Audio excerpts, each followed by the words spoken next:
The story begins with a girl named Lyanna Theodore, a servant who knew her place. Lyanna was madly in love with a prince. One day, she found herself near the cage where the prince was. The guard asked the girl to be careful because the man might get mad. In that case, she had to run away immediately. Lyanna looked at her husband in fear, not expecting them to meet again under such circumstances.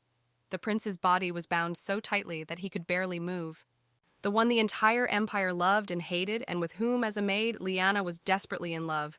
This was the second prince, Iliad, Orpheus Catagon. At that moment, the man looked too shabby for a man of noble blood. Lyanna wondered if the man's Ariadne had still not been found. Manish and Ariadne were the only love of God. Manish was closer to God than to man. He possessed a special power that is not attainable by an ordinary person. Manish needed his companion, Ariadne. Thus, they would immediately recognize each other, and a fateful love would arise between them. For Manish, who cannot live without Ariadne, love was both a blessing and a curse at the same time. Lyanna was inclined to think that she could not be Manish's companion. After all, she was just one of many candidates for the role of Ariadne. She had long suspected that Lyanna could not be someone special to the prince. The girl was convinced that if it wasn't her, the man would definitely find his Ariadne. Lyanna tried not to worry. Lyanna wanted to ease the prince's suffering a little. She touched the man's face with her hand. Suddenly, a bright light illuminated the young people. The guards realized that the prince had gone mad. A few minutes later, Iliad was holding Lyanna in his arms. He was no longer shackled. The frightened girl did not have time to understand what had happened. Her eyes were blinded by a dazzling snow-white light. The prince looked at Lyanna and smiled sincerely at her. He leaned close to her and asked why she had come so late. Iliad felt that there was not much time left before he would kill everyone. The prince stroked the girl's face and looked at her with loving eyes. The man asked her never to leave him alone again. He kissed Lyanna tenderly. Lyanna's memories seemed so distant. She didn't even have time to understand how it all began, and she became an Ariadne, Manish. The sounds of music marked the beginning. The chandelier shone like the sun on the day of the summer solstice, plenty of cooling drinks and snacks for every taste, impeccably dressed aristocrats. Lyanna Theodore was there. The girl was there as a maid. She looked at the nobles, thinking that they looked like peacocks. A colleague approached the vine, who was delighted with everything that was at the banquet. Deborah Cato was Natalie's personal maid and Lyanna's best friend. The girl thought the royal banquets were wonderful. Deborah was glad that the maids were even given chairs so that they could sit down. Lyanna had heard before that the ball would be luxurious, but she had no idea that it would be to this extent. This ball was very different from the others. During the conversation, it turned out that this was not the first ball Deborah had attended. She told her friend that all the balls she had attended were quite luxurious. Lady Natalia was quite famous in high society. She was the second daughter of Earl Baldwin. Her maid friends gossiped sweetly about Natalia's clothes, which looked impeccable. The girls were proud that their lady stood out from the crowd, despite the fact that there were many people in the hall. The girls considered Lady Natalia beautiful because any clothes suited her. Lady Natalia was having a nice conversation with the prince and some man. Suddenly, Lyanna thought that the lady was looking at her strangely. The girl thought that she had done something wrong. Deborah, looking at the man, recognized him as Prince Iliad. The man was handsome and fair-haired. Lyanna immediately fell in love with him at first sight. The prince was handsome enough to be the envy of the entire empire.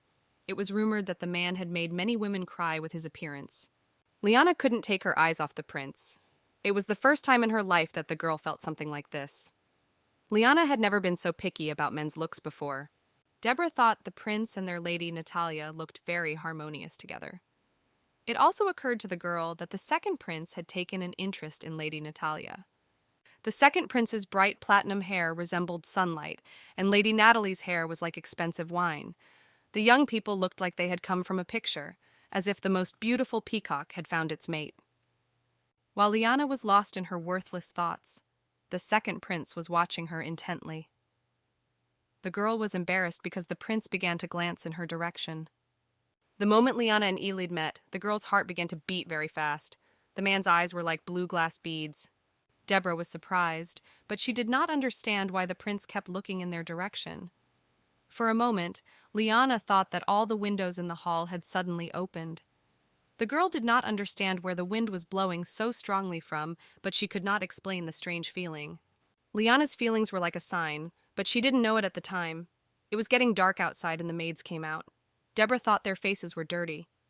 The girl had no other explanation for why the prince was looking in their direction. Deborah had a brilliant idea. She assumed that the prince wanted to sit on the couch and rest, but Lyanna doubted that this was true. Deborah suggested that Lyanna also take part in the guessing because her imagination had already run out. It was easier for Lyanna to believe that the prince's glances were a mere coincidence because this feeling meant a lot to her. Deborah decided to close this topic because they would never find out the truth anyway. The girls had more pressing problems. Since His Majesty was interested in Lady Natalia, Deborah thought they might have a little trouble. After all, if His Majesty decided to leave the lady, the maid's job would be to calm her down. Illidan's popularity was not only due to his appearance. The reason he behaved frivolously with girls was because the second prince was a man born in the golden age of the empire. Young ladies themselves flew to the prince like butterflies to a flame. The longest is 3 months, the shortest is 2 weeks. This was his nickname, the embodiment of love, as well as the period of his infatuation. The girls had no choice but to hope that their lady would not become too fond of the prince. Meanwhile, Lyanna watched the prince in fascination as he walked with Lady Natalia. The young people looked cheerful and happy. It seemed that they had a wonderful time together. The prince kissed Lady Natalie's hand and said that he would visit her mansion in the near future. Prince Iliad reminded Lady Natalia to vacate the bedroom as she had promised. The woman was embarrassed because the man unceremoniously wanted to enter her, a noble lady, his bedroom. Lady Natalia liked the prince's train of thought. She laughed coquettishly at him. The prince expected to see the tapestry that the lady had made herself. The man also asked if the lady had anything else she wanted to show him. Natalia liked the prince's courtship, and constantly laughed in response to him and blinked innocently. The maids who saw what was happening between the young people were quite excited. From the looks of it, the prince and lady were already perfect lovers if you consider it a simple pastime. Obviously, the consequences of the storm caused by those noble people will have to be dealt with by subordinates. During their farewell, the prince promised to send Lady Natalia a letter. He hoped that the woman would respond to his invitation. Lady Natalia laughed coquettishly and said that she could not resist the prince.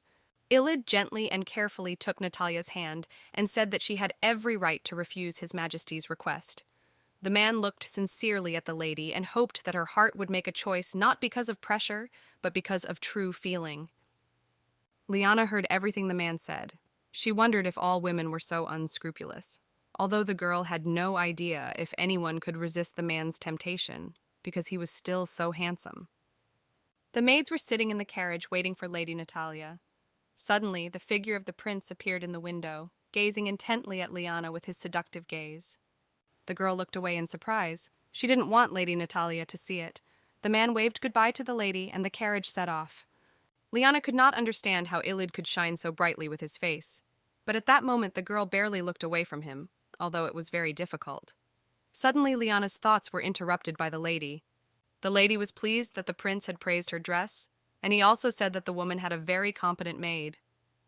Lyanna lowered her eyes, but she understood the reason why the prince was looking at her. Lyanna was pleased with the lady's words, but she hastened to compliment Lady Natalia because such a beautiful woman would look great in many elegant clothes. The lady undoubtedly agreed. Lyanna Theodore was a candidate for maid, recommended by Deborah. The lady noted that the girl was resourceful.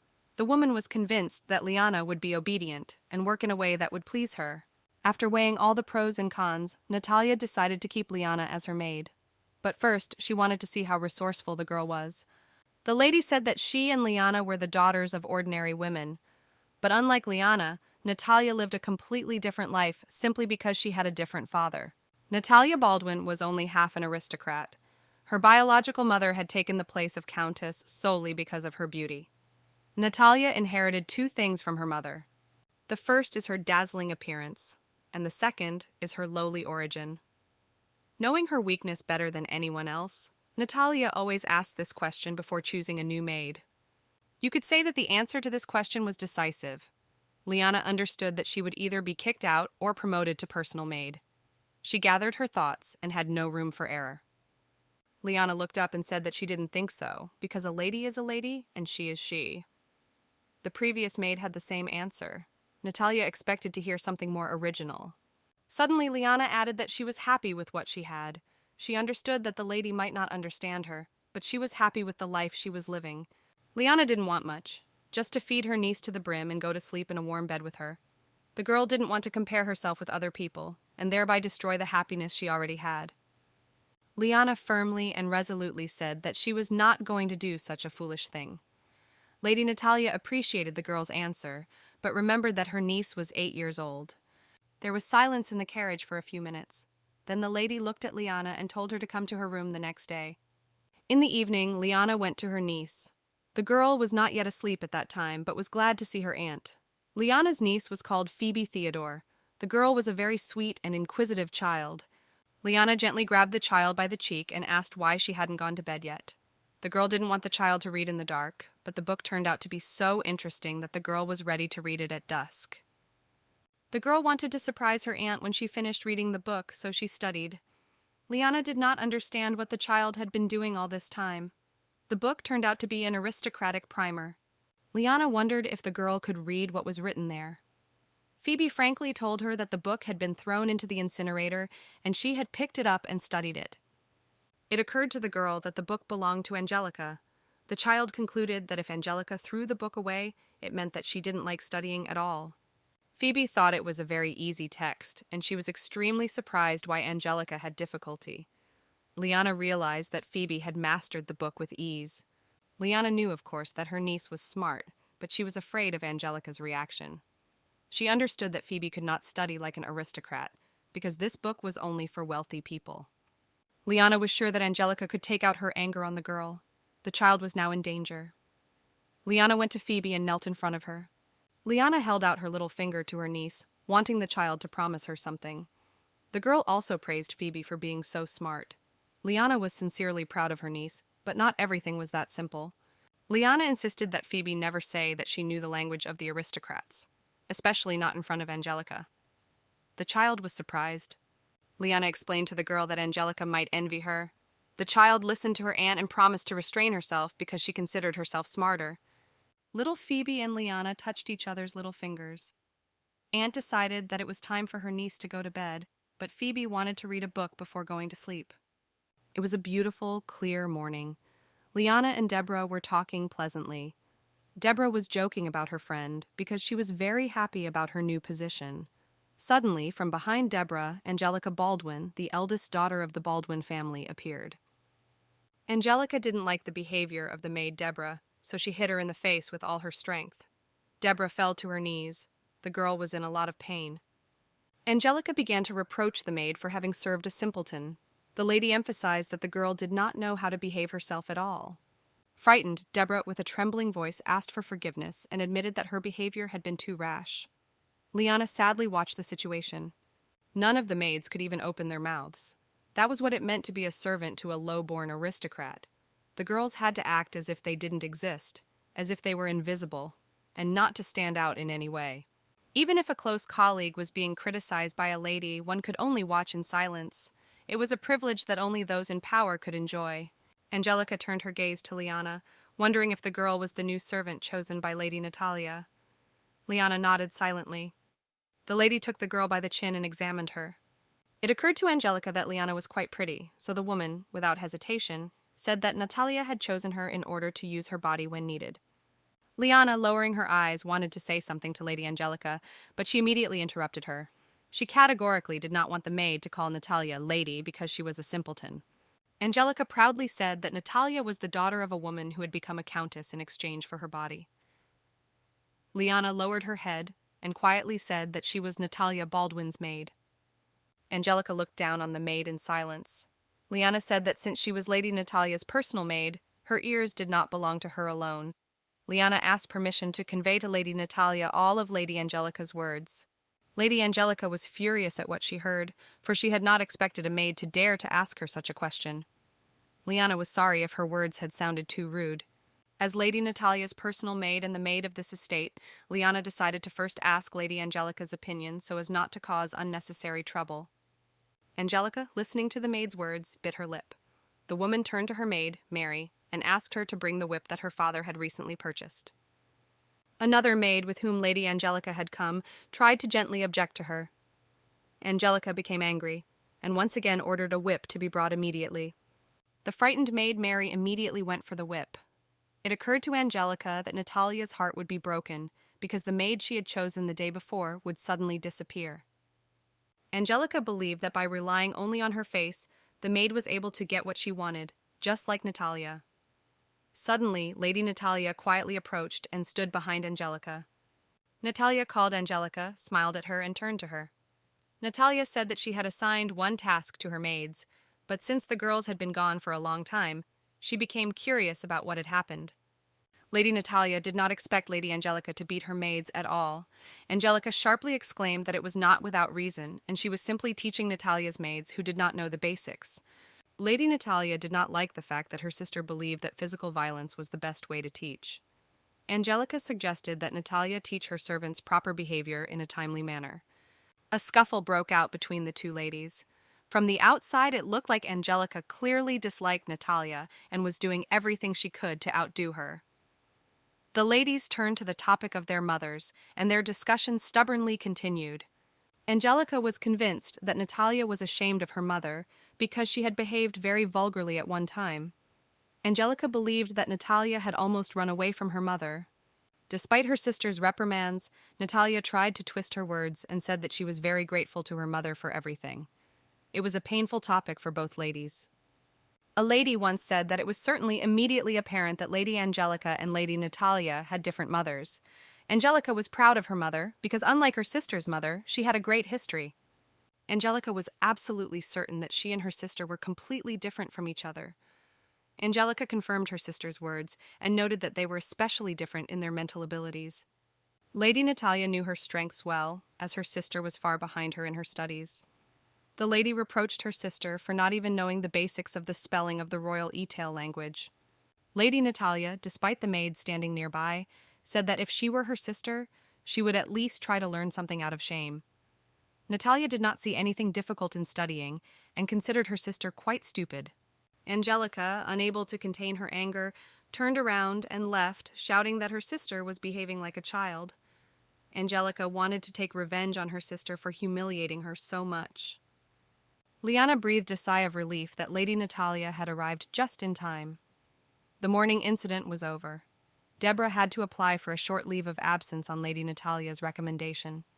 As a result, Lyanna had to take on the duty of serving the lady in the garden of the imperial estate. Lyanna hoped that Deborah would recover quickly. Lyanna's colleague, Annie, approached her and enthusiastically told her that she was really cool because she so confidently stood up to Lady Angelica, even though she could have easily fired her. Angelica thought she was just telling the truth. Annie said with admiration that she was happy when she looked at everything. When Lyanna confronted Lady Angelica, she had no choice but to do so. Lyanna saw that Lady Natalia was watching the entire situation through the window. Even if Lyanna was flogged, it would show her loyalty to the lady and help her retain her position as personal maid. It was a kind of unwavering proof that Lyanna would always be on Lady Natalia's side. After all, Lyanna's goal was to become Lady Natalia's personal maid, whom she would take with her after she got married. At the very least, Lyanna understood that she had to create more comfortable conditions for Phoebe. Of course, Lyanna was not averse to avenging Deborah. She asked Annie if she had seen Prince Iliad before. Annie said that it was the first time she had seen the prince, and he was beautiful, like a god. Annie was happy to be taken temporarily in Deborah's place. The maids looked at Lady Natalia and Prince Iliad. The young people were very suitable for each other. Annie wished His Majesty would be more sincere with the lady. Lyanna also wanted this because in that case she could work in the imperial palace one day. Meanwhile, it occurred to Lady Natalia that His Majesty liked the maid Lyanna. She concluded this because the prince continued to look at her. The prince was confused, but said that he just wanted to compliment Lyanna because she had tried very hard and dressed the lady beautifully. Prince Iliad carefully and gently tucked the lady's hair behind her ear. The man's fingers slid through the lady's smooth curls. Iliad thought that Natalia was too beautifully dressed to simply stroll through the garden. The prince directly asked the lady if she was not afraid of the envy of the nymphs. Natalia stood up abruptly and did not want to hear anything from the man who was the envy of the entire empire. Lady Natalia lowered her beautiful eyes and looked at the flowers that were not far from her. The whole garden was covered with violets. Lady Natalia expressed her opinion that it would be better to plant more bright flowers. The lady thought the palace garden should be more elegant. The prince said that his mother loved violets because they reminded her of him. Natalia said that purple was the color of the emperor. The woman picked one of the flowers and held it to her nose. The aroma of the freshly picked flower was so light and refreshing. It occurred to the lady that it was a surprisingly strong flower. The woman looked at the prince coquettishly. Lyanna was nearby, but she heard what the young people were talking about. Lady Natalia thought that Lyanna was usually a docile and intelligent girl, but she knew when to show her claws. The woman concluded that Lyanna was a very interesting person. Natalia regretted not having caught the girl earlier. She understood that it would be a shame, but she would have to be sent away after the work she had done. Prince Iliad didn't care whether others envied him or not. It wasn't his taste to envy others. The man said that besides looking at the maid, they had something to talk about. The prince carefully took the lady's fragile hand and leaned down to kiss it. Iliad really wanted to help Lady Natalia, and said that it was important to him. He asked the woman to bring him evidence. The prince was ready to help the lady destroy the Baldwin family. Iliad looked tenderly at Natalia with his enchanting blue eyes, as if he were ready to do anything for her. Towards evening, Lyanna got lost in the palace. She tried to find the house where she was on the map. The girl considered herself completely hopeless and began to get nervous. No matter how urgent the matter was, Lyanna did not need to leave her luggage in the carriage. The girl was angry with herself for going after her luggage and getting lost. Lyanna looked around desperately, but there was no one there. She decided to find the guards and ask them for directions. Suddenly, far down the corridor, Lyanna saw the maids of the imperial palace. She was very happy. Lyanna apologized and introduced herself to the maids. The girl also said that she was lost and asked to help her get out of this maze. Suddenly, His Majesty Iliad came out of the room. Embarrassed, Lyanna was almost speechless. She saw a handsome man without outerwear in front of her. Lyanna was not at a loss and immediately bowed to the prince. The man wanted to finish with congratulations and asked what the girl was doing in front of his room. The prince thought that the girl had been sent to him by Lady Natalia. Lyanna hastened to refute the prince's assumption. She said that she had gotten lost on the way to the warehouse. The girl shyly said that she wanted to ask the maids for directions. Suddenly, Iliad asked what Lyanna was staring at so intently. The girl became even more embarrassed and blushed. She felt confused, because the prince was standing next to her and was too close. His pumped and strong body caught Lyanna's eye. It was impossible not to look at him. Iliad laughed, but said that Lyanna had come just in time as he had an important errand for her. The prince wanted the maid to pick out clothes for him. Lyanna didn't dare contradict His Majesty, so she silently walked with him to his huge dressing room. Lyanna asked what occasion he needed to choose clothes for. The man wanted Lyanna to pick out his dinner clothes. The prince asked what kind of clothes Lady Natalia would like, and then Lyanna realized that the man's gaze was truly empty, because to him she was just a maid. It was not surprising that the prince walked around almost naked in front of Lyanna. The girl said that her mistress liked it when her clothes looked neat. Lady Natalia liked it when a man's clothes were neat and modest, rather than more fashionable and bright. Very unexpectedly for Lyanna, the prince lightly touched her hand. Iliad asked what kind of men she liked. Lyanna was embarrassed, but replied that she also preferred neatly dressed men. The prince was waiting to see what clothes the girl would choose for him. Lyanna picked out a fancy suit for the prince, but the man wondered if he looked too uninteresting in it. Lyanna assured Iliad that the suit fit perfectly. Lyanna was saddened to see the prince looking at himself in the mirror with less than pleased satisfaction. It occurred to her that Prince Iliad had not appreciated her efforts at all. To dilute the too strict style of the suit, Lyanna handed the prince an elegant brooch. Iliad leaned over, and the girl carefully fastened it. The prince's look for dinner was ready. The prince looked at himself in the mirror, and the girl thought he was pleased. Iliad sincerely thanked him for his help. For Lyanna, it was a great honor. Iliad said loudly that he was sorry that the palace did not have and does not have a maid like her. Lyanna thanked him and quickly left the dressing room. The girl did not remember half of the way. Lyanna's heart was beating wildly. She remembered how the prince had spoken to her tenderly. Seeing nothing in front of her, the girl tripped and fell onto the red carpet. Lyanna couldn't understand why she felt so uneasy. She tried to reassure herself that anyone in her place would be just as nervous. The prince was the most noble man in this empire. Lyanna was an ordinary maid, but she had the honor of choosing clothes for such a handsome man. The dreamy girl remained sitting on the floor for a while. A man approached Lyanna and kindly offered her his hand. The girl in turn smiled and thanked him for the help. The man thought that Lyanna had been crying. He also hurried to ask if she had been injured. The stranger assumed that Lyanna was from the kingdom of Ethiel. The man also asked if the girl's wound was painful. Lyanna thanked him for his concern and said that she felt fine. The stranger stubbornly wanted to treat Lyanna. The girl tried to explain that she was fine and didn't need any treatment. Lyanna realized that she had already spent quite a lot of time, because Lady Natalia was waiting for her. The man continued to insist on treatment and suggested that she go to his room. The stranger's speech was not very clear, so Lyanna did not understand everything. The girl bowed and said goodbye to her husband. The persistent stranger grabbed Lyanna by the sleeve and insisted that she go with him to his room. Lyanna was seriously scared.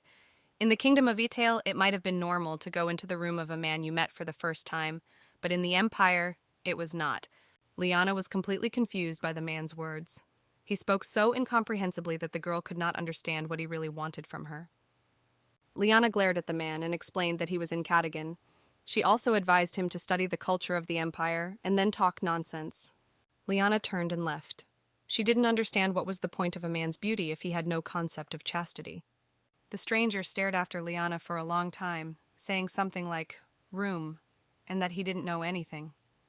Lyanna couldn't help him anyway, because she didn't understand the man at all. Lyanna went to a huge library. There were many interesting books on the shelves. The girl was interested in the book about Ariadne and Manish. It was a book that Phoebe had read before. Lyanna saw nothing wrong with checking what her niece had read. The girl found the book she was looking for. On the first page, it was written that in the beginning, there was God. God was so lonely that he created an entity to be with him. It was Manish. God blessed him with his power and created many people for him. However, Manish, relying on God's power and favor, became increasingly arrogant. The name of one of the blessings granted by God was disappearance. His words could wipe anything off the face of the earth. Manish used this power with pleasure. Just because of his selfish pleasure, Manish ruined many lives. Over time, as God looked back at the being he loved so much, the blessing bestowed upon Manish very quickly turned into a curse for him. Manish was the first human being who was loved by everyone, but he loved no one. God had only himself to blame for making Manish so lonely. God then decided to create Ariadne. Only after receiving Ariadne's love did Manish realize what a blessing he had given him. Sharp 5 sensations pierced Manish's entire body. The sounds of conversation, the sounds of his own breathing, any rustle caused him terrible pain. It was Ariadne who saved him. Only when Manish touched her could he breathe fully. Then Manish considered Ariadne his goddess and his salvation. More than anything in the world, he wanted her to stay with him forever. Everyone who saw this understood the name of the last blessing that God had given Manish. It was eternal love. Lyanna closed the book. The girl believed that no matter how legendary the story was, it was too early for children to read it. Lyanna could not even imagine that Manish would appear in the next 70 years. Suddenly, Lyanna froze. She heard Angelica talking to someone and complaining about her. The man was persuading Angelica to speak more quietly. Interlocutor was a young Mr. Percival. Lyanna understood that if she was caught, they would decide that she was eavesdropping. She didn't even want to imagine what would happen to her in that case. Frightened, Lyanna was literally shaking, clutching the book tightly. Angelica spoke very badly of Lyanna, calling her names in every way. Mr. Percival begged his sister to leave the unfortunate maid alone, for soon she would no longer be in his house. A smile appeared on Angelica's face. Lady asked brother if the maid would be kicked out, if she would go somewhere. Lyanna was very upset by what she heard because it was not part of her plans. Phoebe's birthday. On the table was a birthday cake and candles, which the girl blew out, making a wish. The girl was allowed to take 2 pieces of cake in honor of the holiday. Phoebe was very happy and thanked Aunt Deborah. Lyanna was very quiet and sad that day. Deborah tried to cheer up her friend so as not to upset the girl. Lyanna said that she was just deep in thought. She looked very tired, so the guests thought that the girl was tired from work. One woman offered Lyanna and Phoebe to stay at their hotel. The husband agreed with his wife because they had plenty of space. Lyanna's mood lifted and she felt happy. She convinced the couple that she would definitely move when Phoebe grew up a little. Lyanna needed a little more money to rent a room at that hotel. The girl understood that when good people found out all the circumstances, they would definitely provide her and Phoebe with the best living conditions. But Lyanna didn't want to use such good people as them. Matthew bought a present for Phoebe. It was a big, stuffed rabbit. The girl was very happy with such a nice gift. Lyanna thanked Matthew sincerely. She felt uncomfortable because the man was constantly giving her niece something. Matthew was quick to point out that Phoebe was his niece too, and asked Lyanna to accept the gift with a clear conscience. And then Deborah noticed that Matthew was in love with Lyanna. The girl was thinking about whether to tease her husband a little. Suddenly, Deborah got up from her chair and went to the box with the red bow. Deborah was curious about the contents of the box and hurried to open it. Matthew tearfully began to beg not to open the box, but the cunning Deborah broke into a smile and asked if it was another gift for Phoebe. Actually, Matthew bought it for Lyanna, but he didn't dare say it. Deborah hoped that her husband would finally confess to whom the gift was for, but that didn't happen. In the box was a cute purple bow, which Lyanna immediately attached to Phoebe's hair. The girl felt happy, and everyone around her rejoiced at the child's beautiful emotions. Matthew sat down at the table and bowed his head. He scolded himself for not being able to tell the truth. Phoebe went up to Uncle Matthew and thanked him sincerely. The child was filled with joyful emotions, so the man decided to be happy for the child. Phoebe began to praise her uncle, how wonderful he was. With nothing to do, Matthew smiled and said that the girl had become even more beautiful. The birthday party was over. Deborah, Lyanna, and Phoebe went to the estate. From exhaustion, the child fell asleep in her aunt's arms. Later, she opened her eyes and wanted to say something in Lyanna's ear. The child gently leaned into Lyanna's ear and whispered that everything she said at her aunt's house was frivolous. Phoebe gently leaned into Lyanna and said that she liked her the most. Lyanna smiled and hugged the girl. They spoke words of love to each other. Lyanna said that Phoebe even started speaking in Italy in her sleep. The book Phoebe was reading in aristocratic language was probably the one Lady Angelica threw away because she didn't want to learn. Lyanna completely lost track of what the Baldwins were up to. The girl recalled with horror why Angelica's brother was so sure that she would soon be gone from the estate. In a conversation between her brother and sister, Lyanna heard that Lady Natalia was going to marry her to Benjamin Owen's father. It occurred to Lyanna that Lady Natalia certainly knew nothing about this. The girl wanted to find a way to save her. Lyanna was doing housework and talking to a colleague. Annie was convinced that His Majesty and Lady Natalia were serious. Annie considered it obvious that the prince had fallen in love. But everything was not so clear. Lyanna had the opposite opinion. She believed that if the prince really liked the lady, then why didn't he come in his official suit? Lyanna saw that the prince had come to dinner in a completely different outfit. The girl did not want to discuss the lady she was serving, so she decided to go to the gardener. It occurred to Lyanna that it was time to change the central composition. Lyanna warned that as soon as she finished with the living room, she would definitely help the other maids with the cleaning. The girl also planned to do the lady's hair. That day, she was supposed to wear pearl earrings. Lyanna saw Lady Angelica, but she didn't want to meet her. The girl noticed that the lady was not in the mood because His Majesty would come to see Lady Natalia in person. Lady Angelica walked proudly with her head held high. Lyanna decided that she just had to carefully walk past her, but the cunning lady put her foot under Lyanna's, and the girl fell. Lyanna was in despair because all the water had spilled. Angelica looked down at the girl and said that she was not sure if she would have time to clean everything up before His Majesty arrived. But that wasn't enough for Angelica. While Lyanna was still sitting on the floor, Angelica put her shoe on the girl's hand, telling her that she was special. She didn't need to do this. Angelica smiled slyly and said that the extra work would be given to other innocent servants. Lyanna, bowing her head, remained silent. Angelica continued to humiliate the girl in every way, saying that she was sad because this was just a bluff. Lyanna realized with regret that she had just washed the clothes, and she had absolutely no time. Lyanna calmed down and decided to change into clean clothes first. She looked at her hand, which looked dirty, but Lyanna was happy that her hand remained whole and unharmed. Angelica didn't hit the girl or tease her openly for a long time. She just supported her. Lyanna needed to hurry. The girl felt good, and that was the most important thing. Soon the prince was already at the estate. Count Jack Baldwin was giving him a tour. The vase that stood on the pedestal was made of real porcelain. It was a rare item, made with night motifs of the Ethial desert. The count claimed that only 200 of these remained in the entire empire, but this was nothing compared to the imperial family. The prince praised the vase, saying that it was an excellent work. Prince Iliad informed the count that he knew well how much similar pottery there was on the Baldwin estate. The prince did not understand how such a beautiful vase had ended up in this place.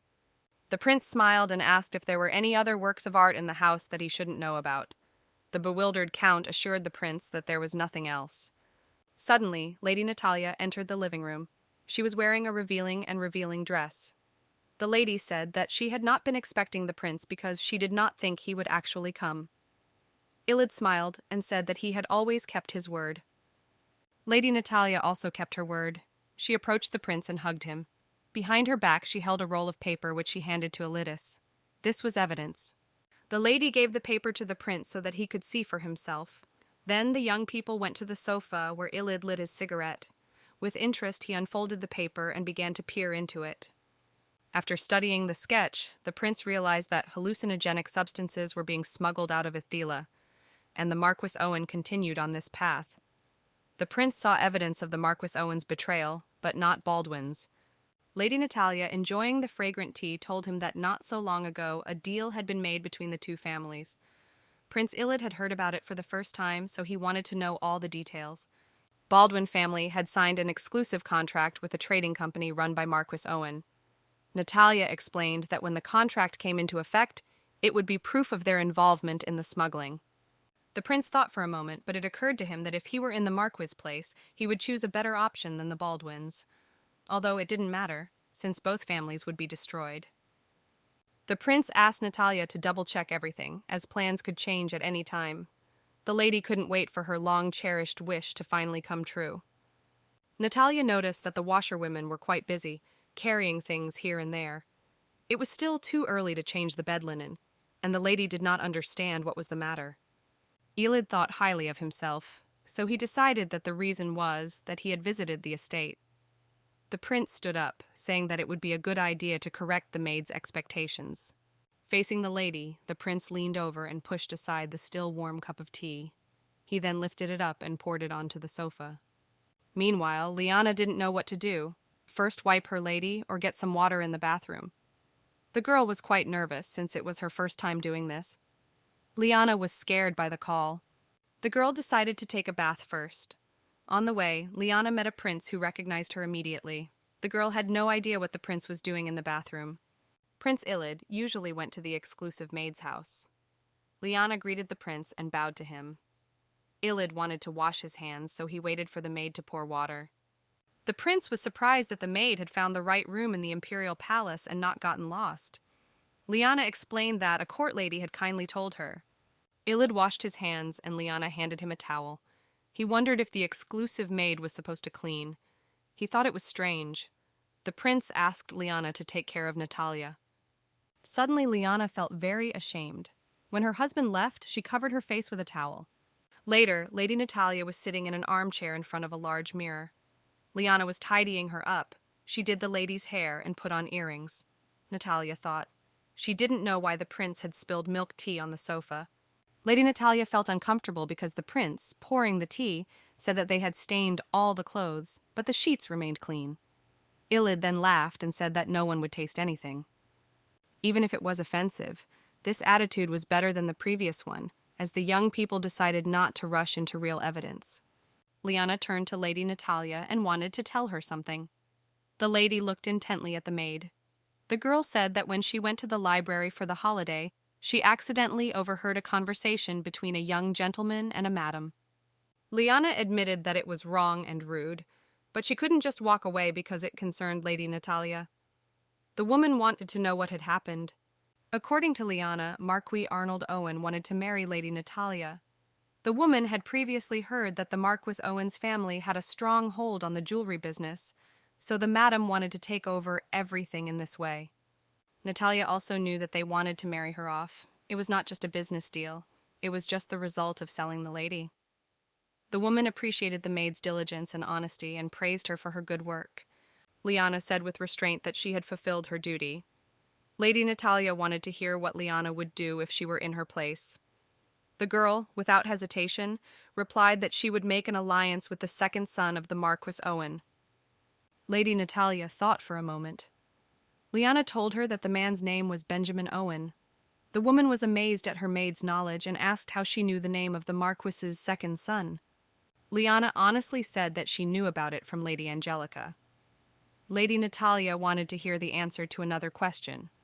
She was interested in how Lyanna knew that the young gentleman had sent her the letter, since Owen had secretly given it to her.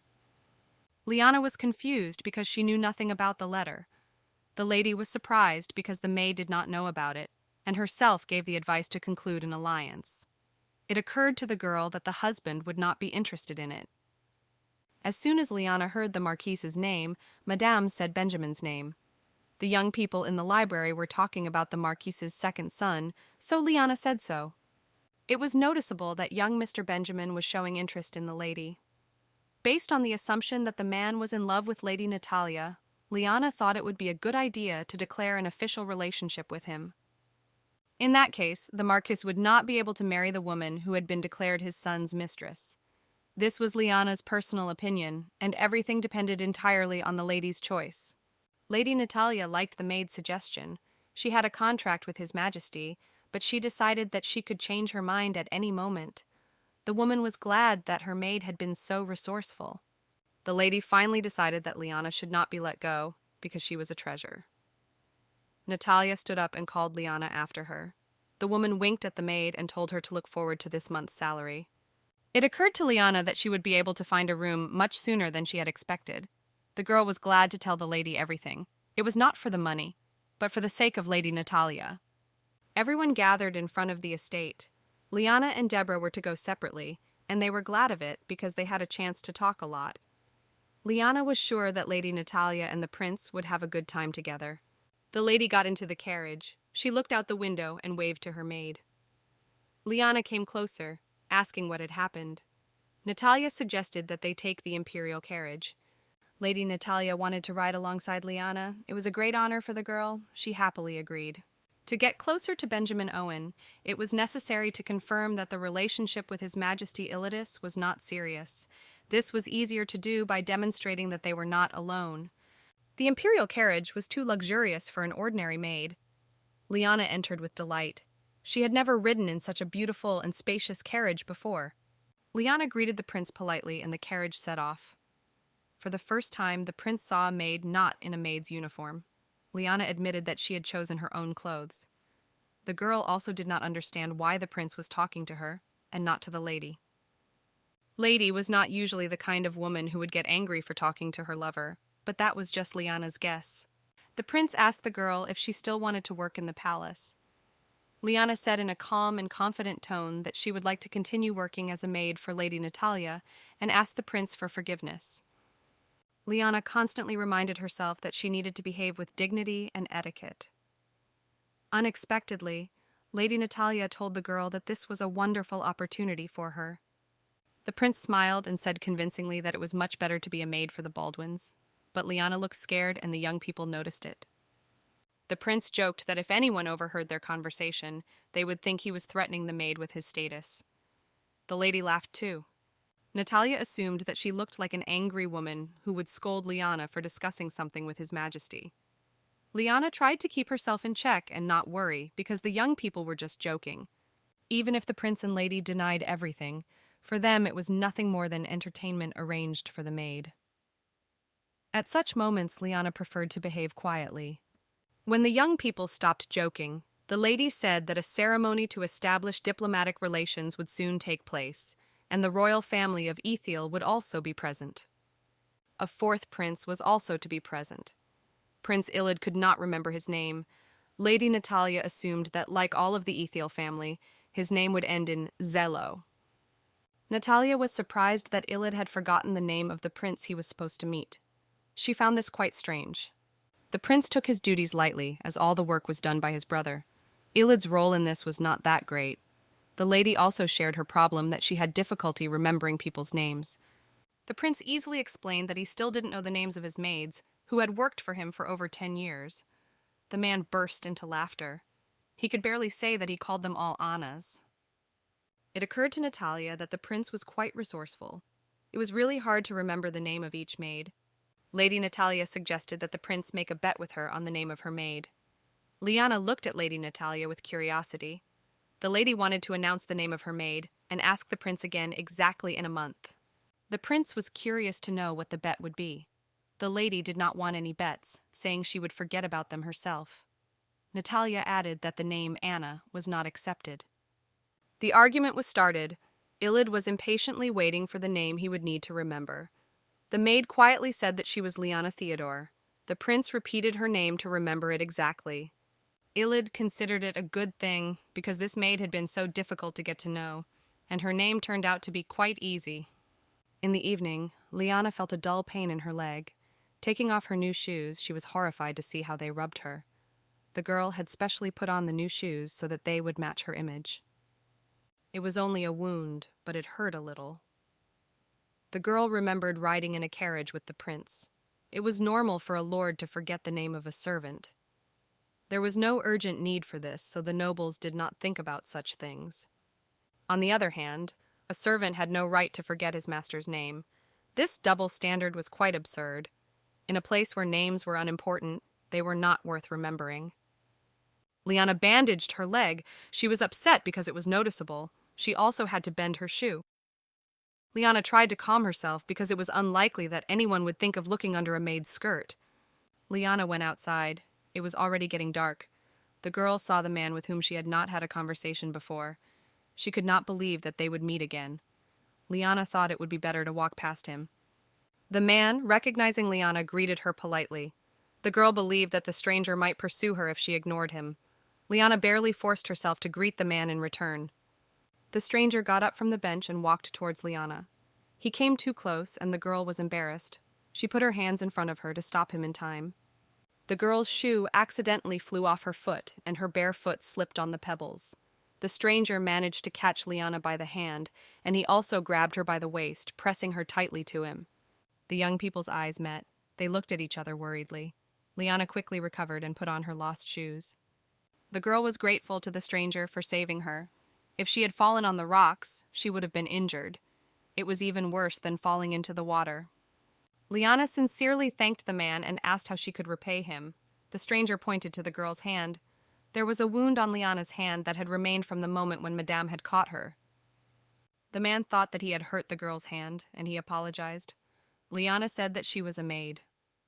Then an incomprehensible conversation arose between the young people, since neither of them understood what their interlocutor was saying. Lyanna, having made up her mind, realized that the man was accompanying a delegation from Itala. The girl bowed and said that she was glad to meet them. The man said his name, Arcangelo von Itala. Lyanna was surprised by what she heard. It seemed to her that only a royal or imperial family could use the name of a country as a surname. Lyanna recalled that her niece, while reading the book, told her that in aristocratic speech, the word order was completely different from that in traditional speech. Lyanna concluded that von in the Itala language meant from. From this, the girl understood that he was Arcangelo from Itala. She thanked the man and allowed him to call her simply Lyanna. The language barrier made it difficult for the young people to understand each other. The girl had to pronounce her name one letter at a time. She was delighted when the man finally managed to pronounce her name correctly. Time passed quickly. It was already completely dark. The maid saw a bright light in the banquet hall. She was in a hurry. Lyanna, bowing, thanked Mr. Arcangelo for the conversation. The man grabbed Lyanna by the sleeve just like last time and asked her not to rush. Arcangelo pointed to a man standing nearby and said that he was the escort. Lyanna could not figure out who was accompanying whom. It occurred to the girl that Arcangelo was accompanying the envoy of the kingdom of Ethiel. Arcangelo looked more elegant than the man next to him, and she decided that he was supposed to be, since he represented the kingdom. It occurred to the maid that the prince was also present at the banquet. Then something strange happened. Arcangelo seemed proud of his mission. The man spoke strange and incomprehensible words. Lyanna had to go, so she said goodbye to her husband. Lyanna frankly did not want to be near her husband anymore because she began to feel anxious. Turning around, the girl noticed that the stranger was following her. She politely asked him not to do this. Lyanna even warned her husband that if he continued to pursue her, she would scream. The girl calmed down when she saw that her husband completely understood her. Arcangelo called his subordinate and told him that Lyanna Theodore was Lady Baldwin's maid. Arcangelo von Ithala was the fourth prince of Ithila. A wonderful evening began. Young people danced and had fun. Women and girls were dressed in luxurious dresses, and men in festive tuxedos. Lyanna was talking to her friend Deborah, who was reminding her to take her medicine after returning from the party. The girls had a moment to spare, so they sat down to rest. Deborah noticed someone in the middle of the hall. Lady Natalia was standing next to two men. One of them was Prince Iliad, the other Lyanna had never seen before. Deborah said that the man was His Majesty the Crown Prince. Although the men were brothers, they were very different from each other. If His Majesty was the epitome of a worthy heir to the throne, Prince Iliad was the embodiment of a mischievous angel. To Deborah, Prince Iliad seemed to surpass His Majesty the Crown Prince in appearance. Lyanna agreed with her friend. There was something about Prince Iliad that made him hard to miss. It was no wonder he couldn't remember the names of his servants. It would have been difficult for the prince to even remember the names of all the ladies who came to him. Suddenly, Lady Natalia called Lyanna. The girl approached the lady and was ready to listen to her orders. Natalia asked to bring a shawl from the carriage. The lady also nodded her head towards a man. She explained to the girl that his name was Benjamin Owen and asked to secretly give him a note. Lyanna took the note cautiously, but was ready to fulfill the lady's request. She knew that she had to do it for the sake of the future Lady Natalia. Lyanna had to walk through dark corridors. The girl felt a little scared. There should be a ladder around the corner. She was a little scared, but she couldn't go up the stairs in the hall, otherwise she would definitely be noticed. Suddenly, Lyanna heard a terrible sound. The sword flew right next to her head. She trembled. After a while, Lyanna was lying in the yard with her mouth taped shut. The unknown person was behaving very impudently and was wearing completely covered clothes. The man was most interested in where Lyanna had heard the secret things. The girl had no idea what they wanted from her. Suddenly, the man saw a piece of paper in Lyanna's hand. He carefully pulled it out and read it. It turned out that the girl had no weapons, and it didn't look like she was learning fencing. The stranger had no idea how the girl had ended up in this place. It occurred to him that she wanted to deliver a note to someone. It was a letter from Natalia Baldwin, addressed to a young Mr. Benjamin Owen. The stranger in the woods was not alone. There were several other men with him. One of the men was Benjamin Owen's father, and he asked to give him a note. Arnold Owen read the contents of the note. He was furious. The Marquis could not understand how Earl Baldwin could follow his daughter, when it had been only 2 weeks since the Earl had promised her to him personally. The Marquis was furious because Earl Baldwin's daughter had written a love letter to his second son. The Marquis had personally lost much to win over Lady Natalia. Lyanna listened in horror to the men's conversation. She realized that one of the men was Prince Lennox. This prince turned to Vanessa, reproaching her for convincing her that there would be no one in the forest. Vanessa bowed her head, realizing that it was entirely her fault. The strangers began to puzzle over what to do with the maid. Lyanna didn't understand what was happening, but she knew one thing for sure. These people were doing dishonest things that no one should have known about, and she, unfortunately, became a witness. Lyanna was scared. She didn't know what they were going to do to her. One of the men started to draw his sword and raised it above Lyanna's head. The girl's heart was beating wildly and jumping out of her chest. She immediately remembered little Phoebe. Lyanna's mind immediately recalled memories of her little niece Phoebe.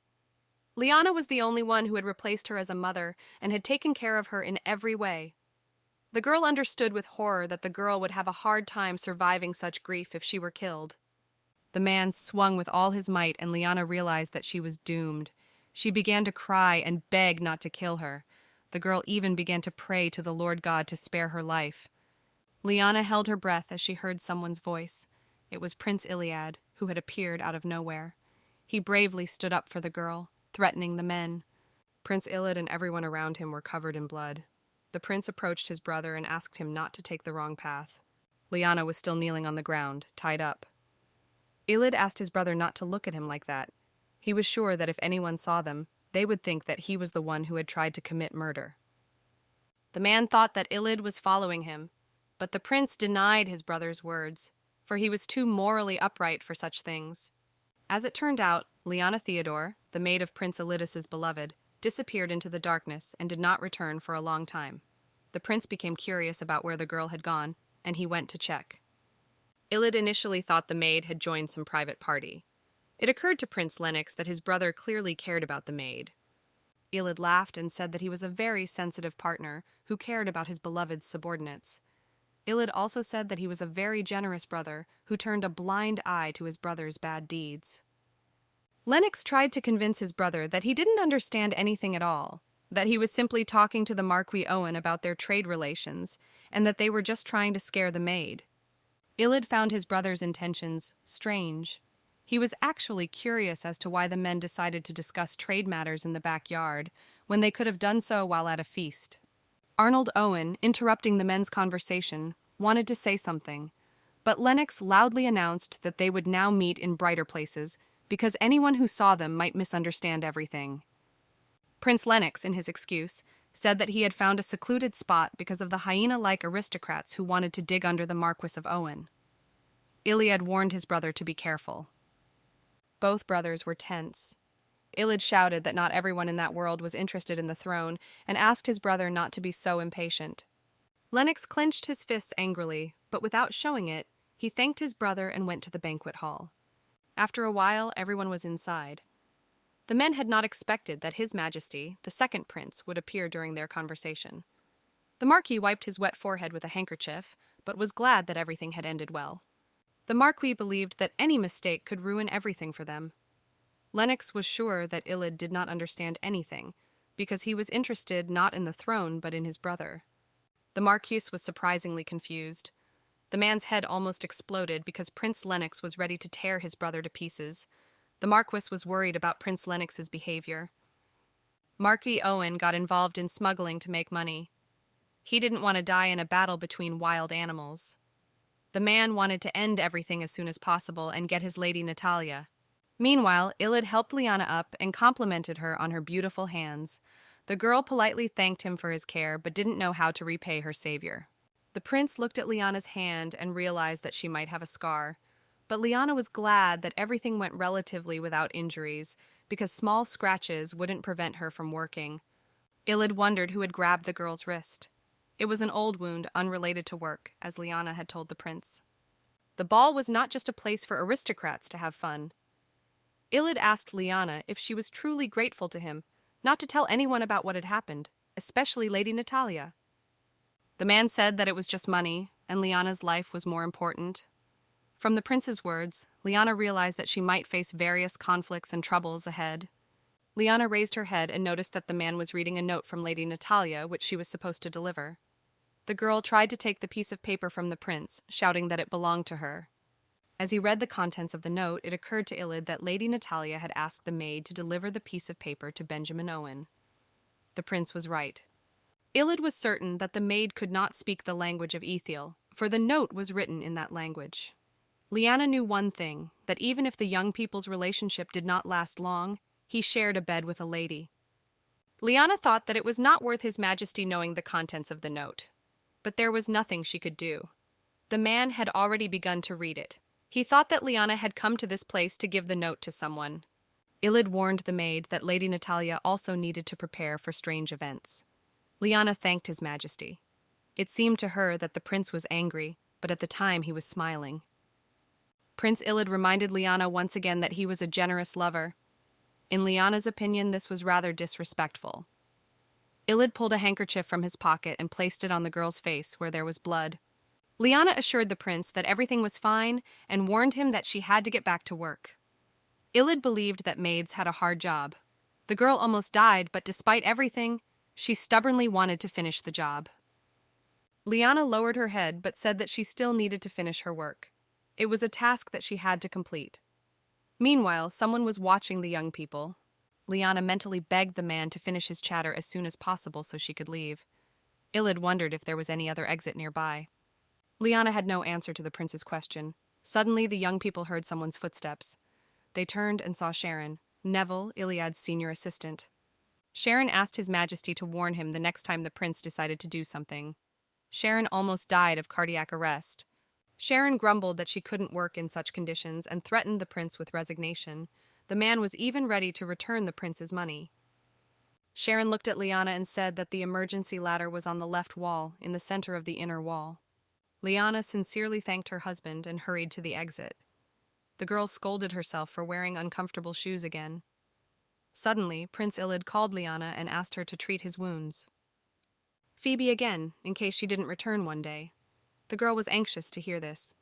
She and her aunt had discussed this before, so Phoebe knew that her bank account was in the last drawer inside the smallest bag. After that, Phoebe would have to go to Aunt Deborah's with the small bag. The girl had already been told repeatedly that she was not to tell anyone about the bank book, not even Alice. The girl knew by heart what to do if something went wrong. Phoebe was still sleepy, having just fallen asleep, and Lyanna had decided to talk about their plan late at night. Phoebe noticed that her aunt was very pale and asked if anything was wrong. Lyanna refuted the child's words and asked her not to worry and to try to fall asleep as soon as possible. Lyanna watched thoughtfully as her niece drifted off into sweet dreams. The girl was glad that she had been able to return alive that day, because if she had died, she would no longer have been able to admire the child's beautiful face. Lyanna looked at her ugly bandaged hand. She considered herself a wet nurse who had to take care of her little niece alone. The scar on the girl's hand was proof of her hard life. Lyanna was not at all ashamed. On the contrary, she was quite proud. Lyanna remembered how the prince had offered her his hand, and then she felt for the first time that her hands were quite used. Lyanna could not forget the prince's hands. They seemed to be standing before her eyes, but that was already in the past. The prince's wonderful and gentle hands had saved her, and she was infinitely grateful to him for that. Lyanna was able to understand why people came to believe in God. Her blood froze in her veins from fear, but at the same time the girl felt relief. At the moment of perfect salvation, Lyanna felt a feeling of strong faith. If His Majesty had not come a little longer, and Lyanna would have really died. Without saying anything, she would have disappeared. The prince bravely saved the girl. Even if it was a coincidence, and even if it was to prevent injustice, he let her live. Lyanna went to the window and looked dreamily at the bright moon. Lyanna knelt down and silently prayed. She thanked God for allowing her to continue living. She also prayed for Prince Iliad and his courage. The next morning, Lyanna went to work. After lunch, Annie told her that the second prince was coming. Annie was surprised that Deborah had not told Lyanna about this since she had asked her to tell her. Annie thought that Deborah had been quite absent-minded that day and had simply forgotten. Lyanna remembered how Deborah had suddenly gathered up all the sheets and headed to the laundry room. Lady Natalia was always short-staffed. Deborah was spinning like a squirrel in a wheel. Annie asked Lyanna, in any case, to change into a clean and tidy uniform and fix her hair. Lyanna didn't know what to do because she didn't have a clean day uniform. The girl had been very busy all week and had completely forgotten to wash her clothes. Lyanna remembered that she had another set of clothes, but there was a stain on it that the girl could not remove. Lyanna was convinced that the prince would understand everything if she put them on again. The girl knew for sure that even if you didn't look closely, the stain would still be visible. Lyanna had absolutely no free time, so the first thing that came to her mind was to borrow Annie's uniform. The girl promised to buy her favorite books in return. Lyanna decided to take a walk since the weather was sunny and warm. The girl decided to take a break. Deborah remembered that the prince was about to arrive, and taking on all the cleaning, sent the girl to rest. Lyanna wanted to do laundry, but she thought she would be out of a job. The girl didn't have much choice, so she decided to take a walk. It occurred to Lyanna that the prince was in the reception room. The girl did not know what to do with everything. She recalled with fear the previous night, which was forever etched in her memory. Prince Iliad behaved as usual. Lyanna didn't want there to be any special connection between her and Iliad. The girl, inhaling the air, smelled cigarettes. Someone had decided to smoke in a forbidden area. Prince Iliad was sitting on a bench. Lyanna was not at all surprised that the man was breaking the rules. The prince was slowly smoking a cigarette and enjoying it. He greeted Lyanna when he saw her. The girl bowed obediently. Iliad asked if the girl's wounds had begun to heal. Lyanna thanked her for yesterday's events and promised not to tell anyone about it. She also added that she had treated all the wounds. The girl wondered how long the prince had been sitting on the bench. She had no idea what he was doing there, and in general why he had come that day. Lyanna, of course, was grateful to the prince, but she felt uncomfortable next to him. Lyanna inhaled the scent of fragrant flowers. She liked their delicate aroma very much. Lyanna felt a strange feeling in her heart, but she didn't know how to deal with it. The girl could think of nothing better than to turn around and leave. The prince got up from the bench and asked where she was going. Lyanna told him that she wanted to go see Lady Natalia. Lyanna decided that Lady Natalia must have been in the bedroom. Iliad asked the maid not to go there, as he was convinced that the lady was fast asleep. The girl decided to act more calmly. Lyanna understood that in the grand scheme of things, it shouldn't matter to her. The maid shouldn't be bothered by questions about what the lady was doing or why she was sleeping. Nevertheless, Lyanna decided to go and take care of Lady. She promised to send another servant to the prince. Iliad stopped the maid and asked her to wait a moment. Lyanna didn't want to approach her husband, worried that her heart would start to pound out of her chest again. Instead, she asked the prince to say whatever he wanted, convincing him that she could hear perfectly well from a distance. The persistent prince asked the maid to come closer to him.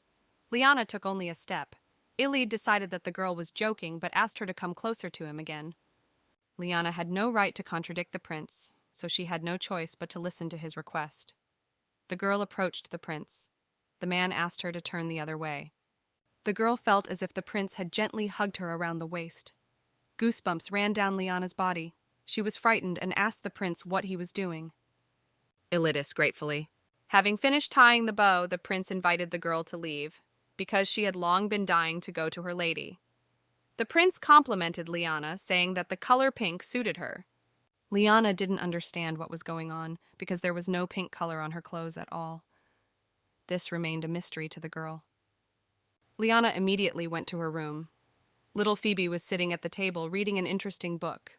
The girl looked at herself in the mirror, but did not understand where exactly her clothes were pink. The girl sincerely hoped that she hadn't gotten any pink paint on her. Since Lyanna had borrowed Annie's uniform, it didn't fit her a bit, so she pinned it all up. The girl realized with horror that the prince had seen her bare back and underwear. She felt very ashamed. She knelt down and covered her head with her hands. Seeing that her aunt was upset, Phoebe immediately jumped up and began to calm her down. The girl was very concerned about her aunt's health and asked if she was in pain. Lyanna, of course, had no intention of telling the child anything. The girl turned around and told Phoebe that she was just a little dizzy. Meanwhile, Lady Natalia went to the bar. She threw on a long black cape. The waiter offered the lady various drinks. Natalia asked for a glass of red rum. After pouring the rum into a glass, the waiter placed a piece of paper next to it. The woman immediately read the note and was quite indignant. She was absolutely sure that it had been written by the Marquis Owen. Iliad approached the lady. The man also ordered a drink. Natalia was sure that the Owen family had signed a contract with Baldwin. The woman wanted to see the matter through at any cost. Iliad was eager to know when they would finally begin. Natalia whispered that they would begin in 15 days. First, they had to announce their engagement to the Marquis Owen. Lady Natalia thanked the prince and said that she was happy to pretend to be his mistress. Because of this, the price of the lady's body increased considerably. The prince was sure of one thing. The crazier a person was, the more he wanted what belonged to the imperial family. Lady Natalia asked the prince if the evidence he had shown her earlier in the drawing room was true, because the family that the woman had so unprecedentedly wanted to destroy was the Baldwins, not the Owens. Lady Natalia wondered if the man could turn her father Baldwin with this evidence. Iliad smiled and explained that drug smuggling was a grave sin. Based on this information, Lady Natalia could escape punishment, but the other members of the family would not. Iliad explained that the Baldwin family would not only be left without their fortune, but they would also face the death penalty. Baldwin family at any cost.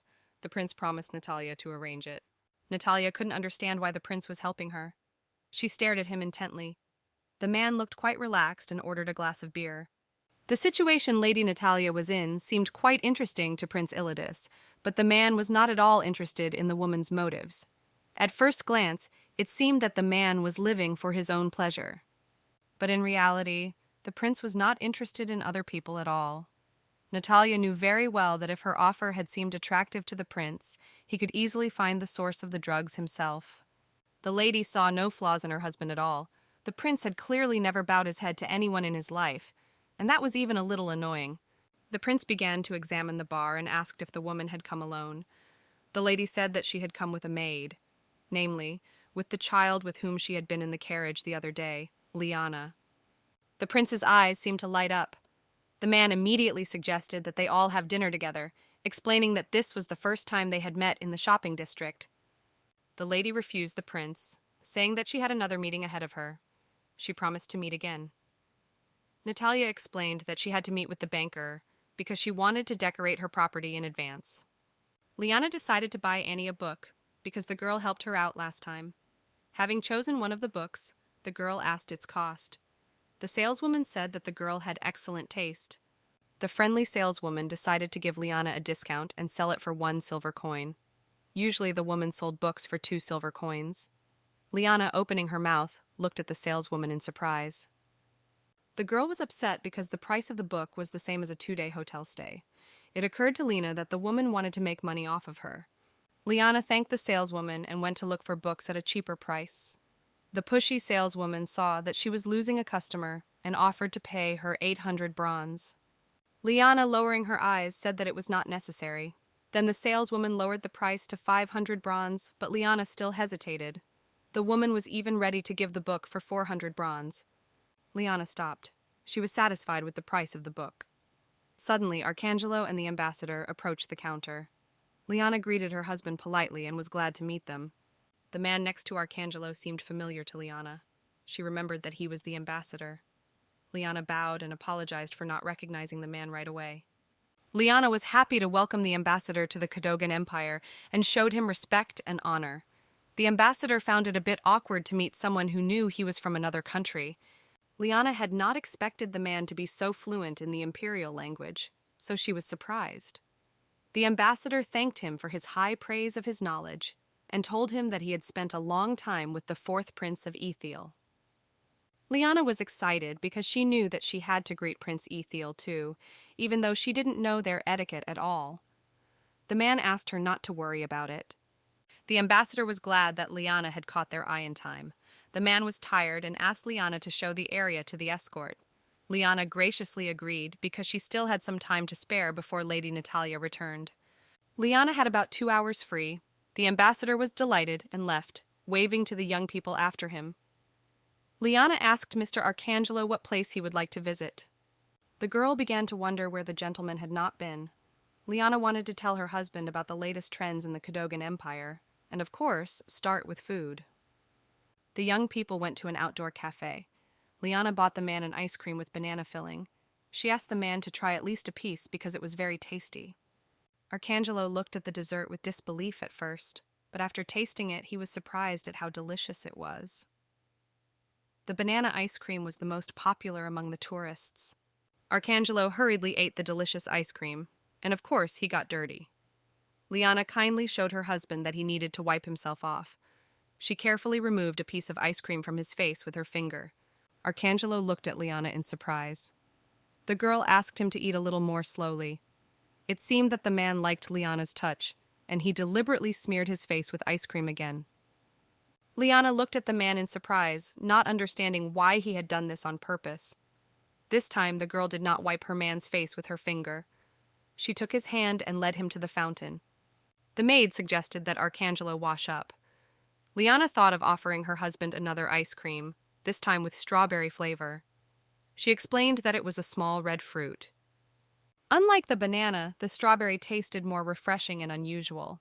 In response, Lyanna heard another male voice, which said that he had lost his appetite. Turning around, the girl saw Prince Iliad. The prince said that he did not like fruit. Before this event, the prince specifically went to a crowded place to look for a girl who almost died while trying to complete her work. Iliad was convinced that Lyanna would not have strayed far from the place where the lady she served was. Suddenly, the prince heard a woman talking, describing a handsome man with silver hair and dark skin. The woman wondered what country the handsome man was from. Then the prince finally saw Lyanna, who was standing next to the foreigner the woman had just described. Illidan didn't like watching Lyanna feel comfortable with her man. Then the prince decided to join the young people's conversation. When asked about strawberry ice cream, it was Prince Iliad who answered, not the foreigner. Lyanna felt strange in the situation that had developed. Soon Lyanna was walking with 2 men. The girl kindly showed Arcangelo where their local bookstore was. The girl also told me that it was the oldest shopping district. Lyanna felt uncomfortable because she had to accompany 2 men already. An hour earlier, there had been a misunderstanding, and the maid had mistaken Arcangelo for a servant. Iliad looked at the man and wondered if he understood who he was. Iliad laughed and promised his husband to keep the misunderstanding a secret, but in return he wanted to go with the young people. Lyanna was confused, because she did not fully understand why the prince wanted this. Iliad explained that he and Arcangelo wanted to go together, and asked Lyanna if she had any objections. Iliad could not leave the servant who had arrived with the delegation, as it was a matter for the imperial family. Lyanna wanted to refuse the prince, and he understood this. Iliad decided in that case to go to Lady Natalia. Lyanna began to convince her husband that she was not against it at all, although this was not the case. Lyanna had no idea why she was being asked anything if her opinion wasn't going to count anyway. Lyanna remembered their previous meeting with Iliad, and it had made her feel quite embarrassed all week. Lyanna did not understand how the prince could be so shameless. He clearly felt no sympathy or remorse. The girl looked intently at the prince, and he at her. Lyanna continued her story, saying that there were many unique and beautiful books to be found in that alley. Lyanna suggested that Mr. Arcangelo buy a book that he liked. Iliad remembered that the hand Lyanna was holding the book in was injured, so he offered to carry her book, as it looked quite heavy. Lyanna looked at the prince, but after thanking him, she refused. It occurred to Iliad that the book was quite important to the girl because she held it tightly. Lyanna explained that it was a new book she had bought for a friend. The prince asked what the title of the book was. Lyanna looked at him and said that the book had a normal title. It was a cookbook. Lyanna really wanted the prince to finally get away from her and stop asking stupid questions. Arcangelo wanted to buy Cadogan's book as a souvenir. The prince thought that a book of fairy tales with illustrations would be ideal. Lyanna thought her husband's idea was quite apartment. She knew a wonderful bookstore that sold many fairy tale books. Soon, the young people were already in that store. The saleswoman was pleasantly surprised that Lyanna had visited her shop again. The girl said that the man was looking for some kind of book with fairy tales.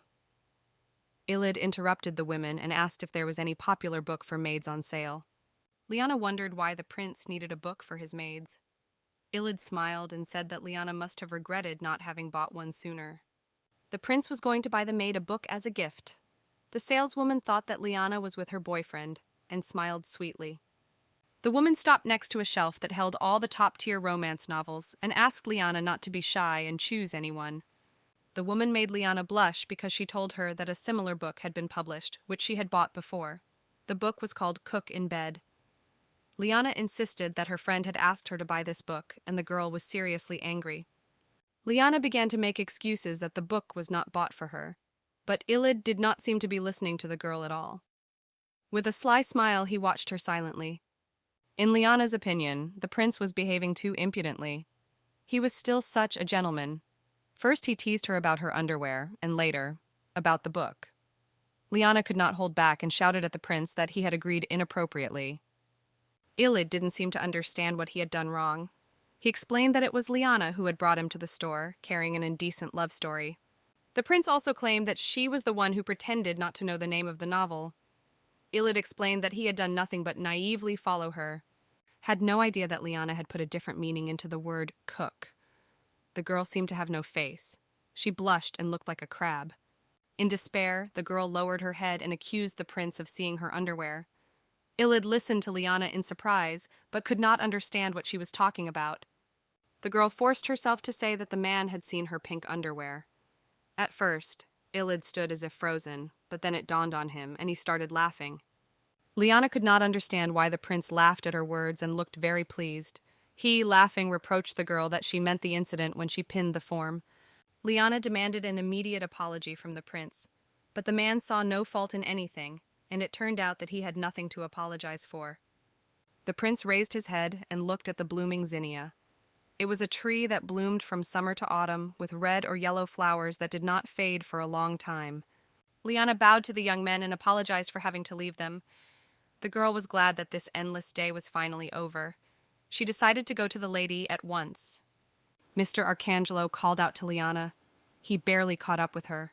The gasping man couldn't say a word.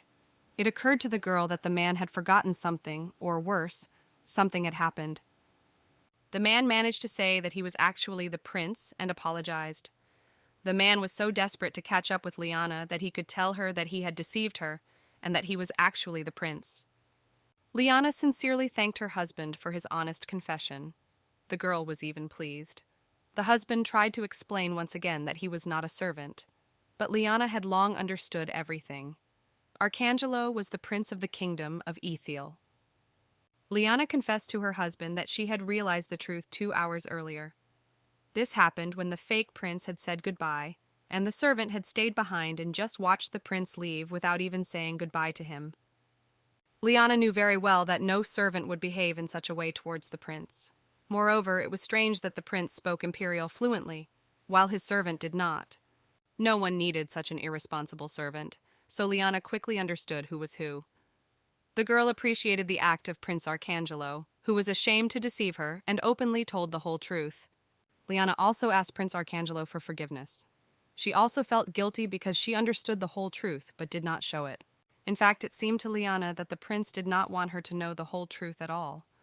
The prince could not wrap his head around why the girl was grateful to him, since he had lied to her. Lyanna was grateful only because the prince had honestly confessed everything. In Lyanna's opinion, honesty and incorruptibility are the most important virtues for people. Lyanna wanted to address the man and started to say his name. Arcangelo stopped her and told her that his name was Archon. The girl concluded that the man did not want her to call him Mr. Archangel. The culture of the kingdom of Ethiel was different from that of the kingdom of Catagan. Lyanna could not believe that a common maid was allowed to call a prince by his common name. Lyanna was happy that she and the prince had established such a warm friendship. Arcangelo smiled at the maid and said that he liked her. Perhaps because of the prince's charming smile, Lyanna seemed to understand what the kingdom of Ethiel was like. The young people ended their conversation on a pleasant note and said goodbye. Lyanna noticed that Mr. Archon had remembered her name just by hearing it once. The girl was sure that Prince Iliad had bet on her name, but he had definitely forgotten it. In fact, she was mistaken, not knowing everything. At first, Lyanna thought that Prince Iliad was in such a mood, but over time, everything became clear to her. She was absolutely convinced that he had forgotten her name. The girl was lost in her memories. She couldn't remember Prince Iliad addressing her by name. Although Lyanna understood the prince's position because he couldn't remember the name of the maid who had served him for 10 years. Lyanna was simply the servant of Iliad's mistress, so she expected nothing else. Lyanna did not understand what was the point of beauty if the man had no idea what he had done wrong. Although the girl considered the man's behavior quite open, Lyanna stood and looked at the magnificent trees and remembered interesting moments related to Prince Iliad. Lyanna remembered how Deborah had helped her tidy herself up and made sure everything was tied properly. It occurred to the girl that the prince couldn't see her underwear in principle. Lyanna was convinced that the pin couldn't have come undone so easily, because after returning, looking at herself in the mirror, Lyanna saw her back well covered.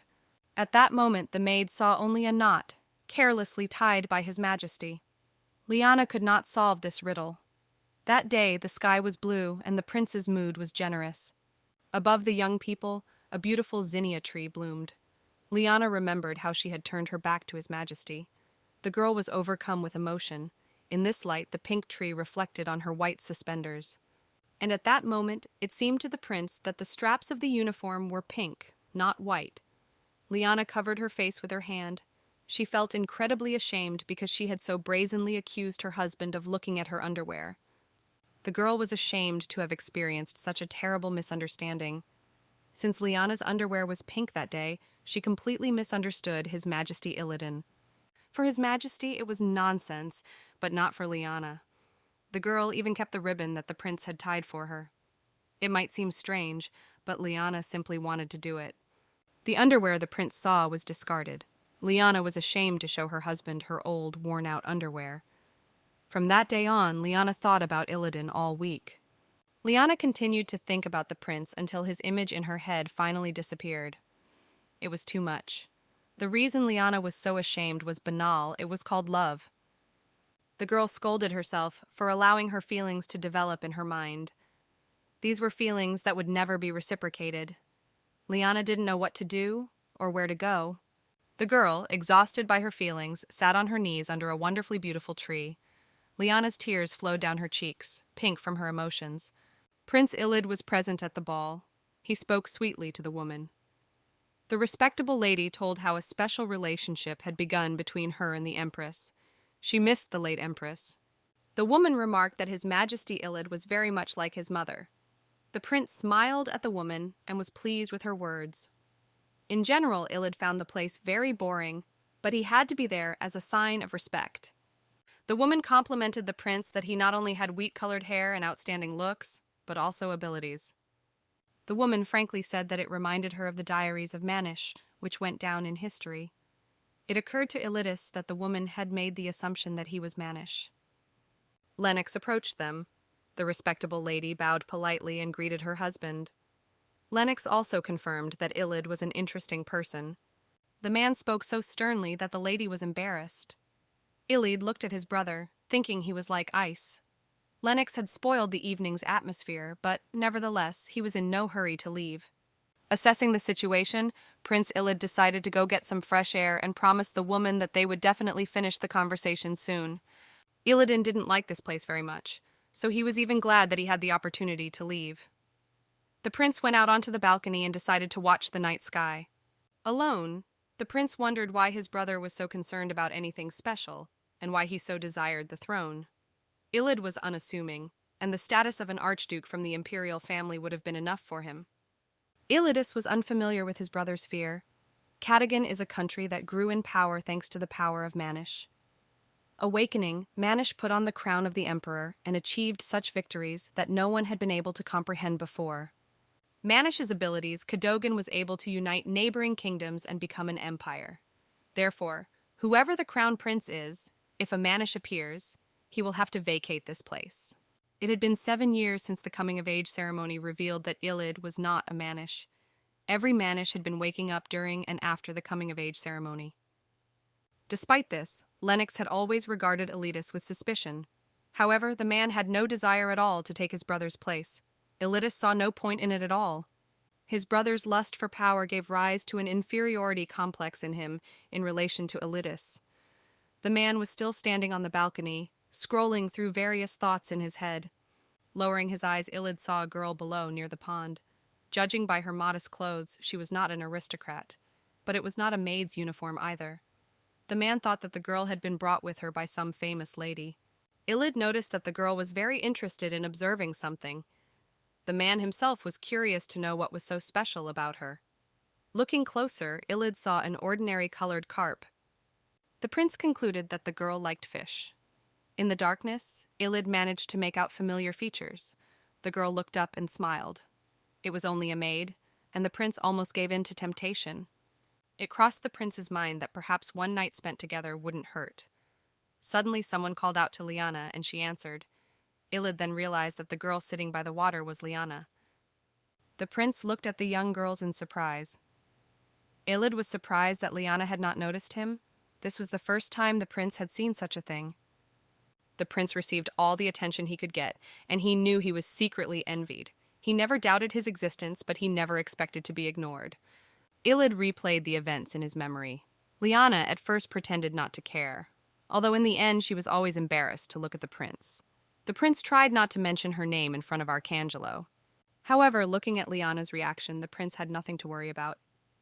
Iliad laughed to himself, but it occurred to him that the girl's underwear that day had been pink after all. Iliad had hoped that his gift would be delivered in the form he had packed it. The prince believed that Lyanna deserved the gift. She was a servant who brought many bright colors to the prince's dull and gray life. Iliad found all these events amusing, even though a month had passed. The prince admitted to himself that Lyanna had been his favorite for some time. Lyanna, having come to her room, saw 2 gifts on the table. She had no idea what could be there.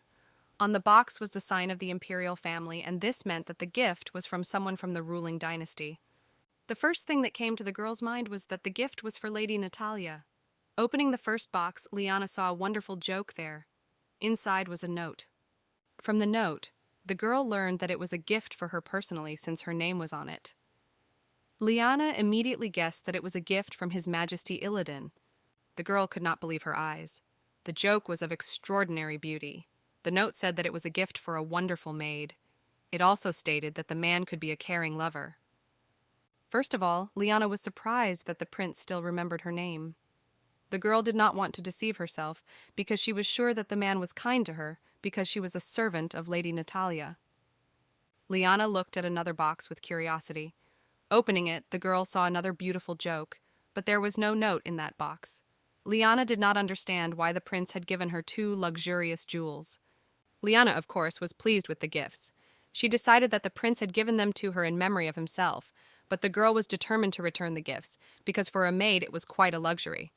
The girl believed that if she had something more than she could receive, it could bring trouble in the future, especially since these were gifts from His Majesty. Lyanna had different thoughts running through her head. She even thought that maybe it wasn't from Prince Iliad. The girl didn't understand what the man was trying to achieve by doing that. Lyanna assumed that the man wanted to spend the night with her. It sounded like him, and the girl decided that this was the prince's plan. Lyanna decided to hide the gifts and return them when she had the chance. In the girl's opinion, she shouldn't have anything that didn't belong to her. No things, no time, no money, and even feelings. The day of the engagement of Lady Natalia and the Marquis Owen had come. The estate was particularly noisy. People were whispering around. The maids were surprised by such a strange union, because not long ago the lady had been having an affair with the Marquis's son. Deborah was stunned because the age difference between the bride and groom was not 20 or 30, but almost 40 years. Lyanna pointed out to her friend that she was speaking too loudly. Deborah didn't care because she was absolutely right. Lyanna was sure that the lady had a plan because she had been warned about everything. The girl rejected the idea that the lady had just surrendered. Lyanna decided to take stock. She was originally supposed to give the note to Benjamin Owen, but that didn't happen. As a result, the note was lost. Then Lyanna and the lady began to consider the possibility that His Majesty would cancel this engagement. After that incident, His Majesty Iliad stopped coming to them altogether. The prince did not visit the Baldwin estate in person, but he delivered letters. When the day of the engagement arrived, there was still no news from Iliad, and Lyanna realized that she could not count on his help. Since Iliad did not come, Lyanna could not return the jokes to him. In any case, there was only one way out to save the lady. Lyanna held in her hands a note written by Lady Natalia. Lyanna, willing to do whatever the lady wanted, was ready to finally try again to deliver the note to Benjamin Owen. While this was only a betrothal ceremony, there was no official marriage yet. Lyanna wondered if Benjamin Owen could have done something unaristocratic. The girl understood that the man could have really saved Lady Natalia. Meanwhile, Prince Iliad emerged from behind the tree he had been hiding behind. It was too difficult to avoid meeting people. The prince only wanted to watch Lady Natalia emerge. On the other hand, it was an unnecessary reason for gossip. Therefore, the prince had no choice but to come secretly. It was hard to believe, but Prince Iliad secretly sneaked into his ex-girlfriend's engagement. Iliad lifted his head and completely admired the tree, which was still in bloom. The prince could not understand why he had come to the estate in this way. The man convinced himself that he had come to look at Natalia. But that wasn't entirely true. In fact, Iliad had come to the ceremony for Lyanna. The prince wanted to possess the girl at any cost. According to the plan, Prince Iliad stopped coming to the Baldwin estate. Everything else was in the hands of Lady Natalia. The prince took out a cigarette from his pocket and decided to smoke in an inconspicuous place. Suddenly, someone looked at him. It was a girl. She asked the man to smoke in another place and pointed with her finger where exactly. The child explained that smoking was prohibited in this place. The prince asked the girl to make an exception for him, but the child was adamant and insisted on going to the smoking area. Iliad explained to the girl that he was a prince. The child looked at the man with interest. Blinking her beautiful eyes, the girl asked if the prince was higher in rank than the count. The prince explained that he was 10 times taller than the count. The child was shocked and allowed the man to smoke. Iliad pulled a lollipop from his pocket and offered it to the child. Seeing the delicious candy, the child's mouth started watering and her eyes lit up. She smiled happily at her husband, but immediately recovered and remembered that her aunt had forbidden her to take anything from strangers. Iliad explained that he was not a stranger, but a real prince, and kindly handed the candy to the child again. The girl hesitated and took the small gift anyway. In a few minutes, the candy was already in her little mouth. Iliad asked if the child lived on the estate. The girl said that she lived there with her aunt and she had some problems that she had to solve. Phoebe told her husband that she had actually had a fight with her friend Alice. The prince wanted to know all the details. The girl tried to say something, but she cried bitterly. Iliad knew that he had touched the wrong edge. The child cried without ceasing, shedding tears. As it turned out, Alice had a mother and she was bragging about it. Phoebe was very sad because she had no mother, but she had an aunt. The prince compassionately stroked the girl's head and tried to calm her down in every way. Suddenly, Phoebe gathered courage and said that she was no longer jealous of the girl, because her aunt was much kinder, better, more beautiful, and smarter than Alice's mother. The prince tried to support the child as much as he could and took her in his arms. The man also asked if Alice's mother was scary. Phoebe nodded her head in the affirmative. Phoebe tried not to be offended by other mothers because that's what her aunt taught her. But the unscrupulous Alice reproached Phoebe for not having a mother at all. The prince carefully pulled out a handkerchief and helped the girl blow her nose and wipe her face. Finally, the child calmed down, only sobbing occasionally. Iliad calmly told the child that everything was fine and reassured her that she would definitely cope without her mother. Prin told Phoebe that he also grew up with a nanny, but nevertheless, he grew up good and kind. The principal asked the girl not to be sad and promised to give her some candy. Iliad thought the girl was quite cute. He looked at the child's hair, and the color seemed familiar to him. Iliad inquired about the girl's aunt. He asked if she was beautiful. Phoebe enthusiastically told the prince about her aunt Lyanna. Meanwhile, Lyanna wanted to give the note to Benjamin Owen, but the man brazenly grabbed the girl's hand and insisted that she comfort him. Lyanna tried to pull her hand away and screamed that she was Lady Natalia's exclusive maid. The girl warned her husband that if she disappeared, they would definitely look for her. Benjamin Owen looked at Lyanna and threateningly told her that he needed to vent his anger on someone. As it turned out, the man loved Lady Natalia with all his heart and could not bear the thought of her becoming his mother. Lyanna froze in horror. For a moment, the girl thought that that day would definitely end her. Lyanna realized that Benjamin Owen was not the lady's only hope. He was just like Arnold Owen, or even worse. Lyanna desperately began to call for help. The girl screamed at the top of her voice, but the angry man could not stand the girl's antics and hit her in the face with all his strength. Lyanna fell to the ground. Her whole body seemed to be frozen in pain. Someone wanted to enter the room, but Benjamin ordered no one to enter and to leave. Lyanna had no idea why she had to endure this. It all made sense to her. She was just a maid. In the eyes of the nobility, servants could have neither emotions nor rights. Lyanna continued to lie on the floor. At some point, someone began to forcefully open the door. The girl heard Phoebe's voice and was very happy. His Majesty Iliad entered the room with Phoebe. The enraged prince grabbed Benjamin by the clothes and kicked him hard in the stomach. The prince looked at the man and told him that it was wrong to hit girls. A frightened servant ran into the room and asked His Majesty to calm down. Iliad ordered the man not to move, or he would be next. Phoebe burst into tears again, hugging her aunt. Benjamin Owen rose from the floor and was seized with a great rage. He shouted to His Majesty and asked what was the matter. Benjamin believed that Iliad had absolutely no right to beat him and stop him. Iliad that the man had completely lost his mind, for he did not see the prince before him. Iliad asked the man if he was aware that Lyanna imagined herself to be Lady Natalia's servant. Benjamin knew everything very well and convinced the prince that he had done nothing of the sort. The prince said with disgust that a nobleman should be ashamed of such an act. Iliad, looking intently at Benjamin, told him that Lyanna could file a complaint and seek compensation. The man didn't even want to listen to the prince, because Lyanna had come to him herself. Iliad decided to teach the impudent a lesson and declared that he was a prince, would side with Lyanna and testify about it in court. The prince smiled and asked what compensation Benjamin was willing to pay. Iliad, pressing Benjamin, asked if he was planning to marry Lyanna. The man did not know what to answer the prince. Then Iliad decided to ask the man one final question. He wondered if Benjamin would want to become isolated from society through an alliance with a maid. Benjamin looked at the prince in horror. Iliad asked Benjamin to remain calm and not to raise his hand against someone else's property.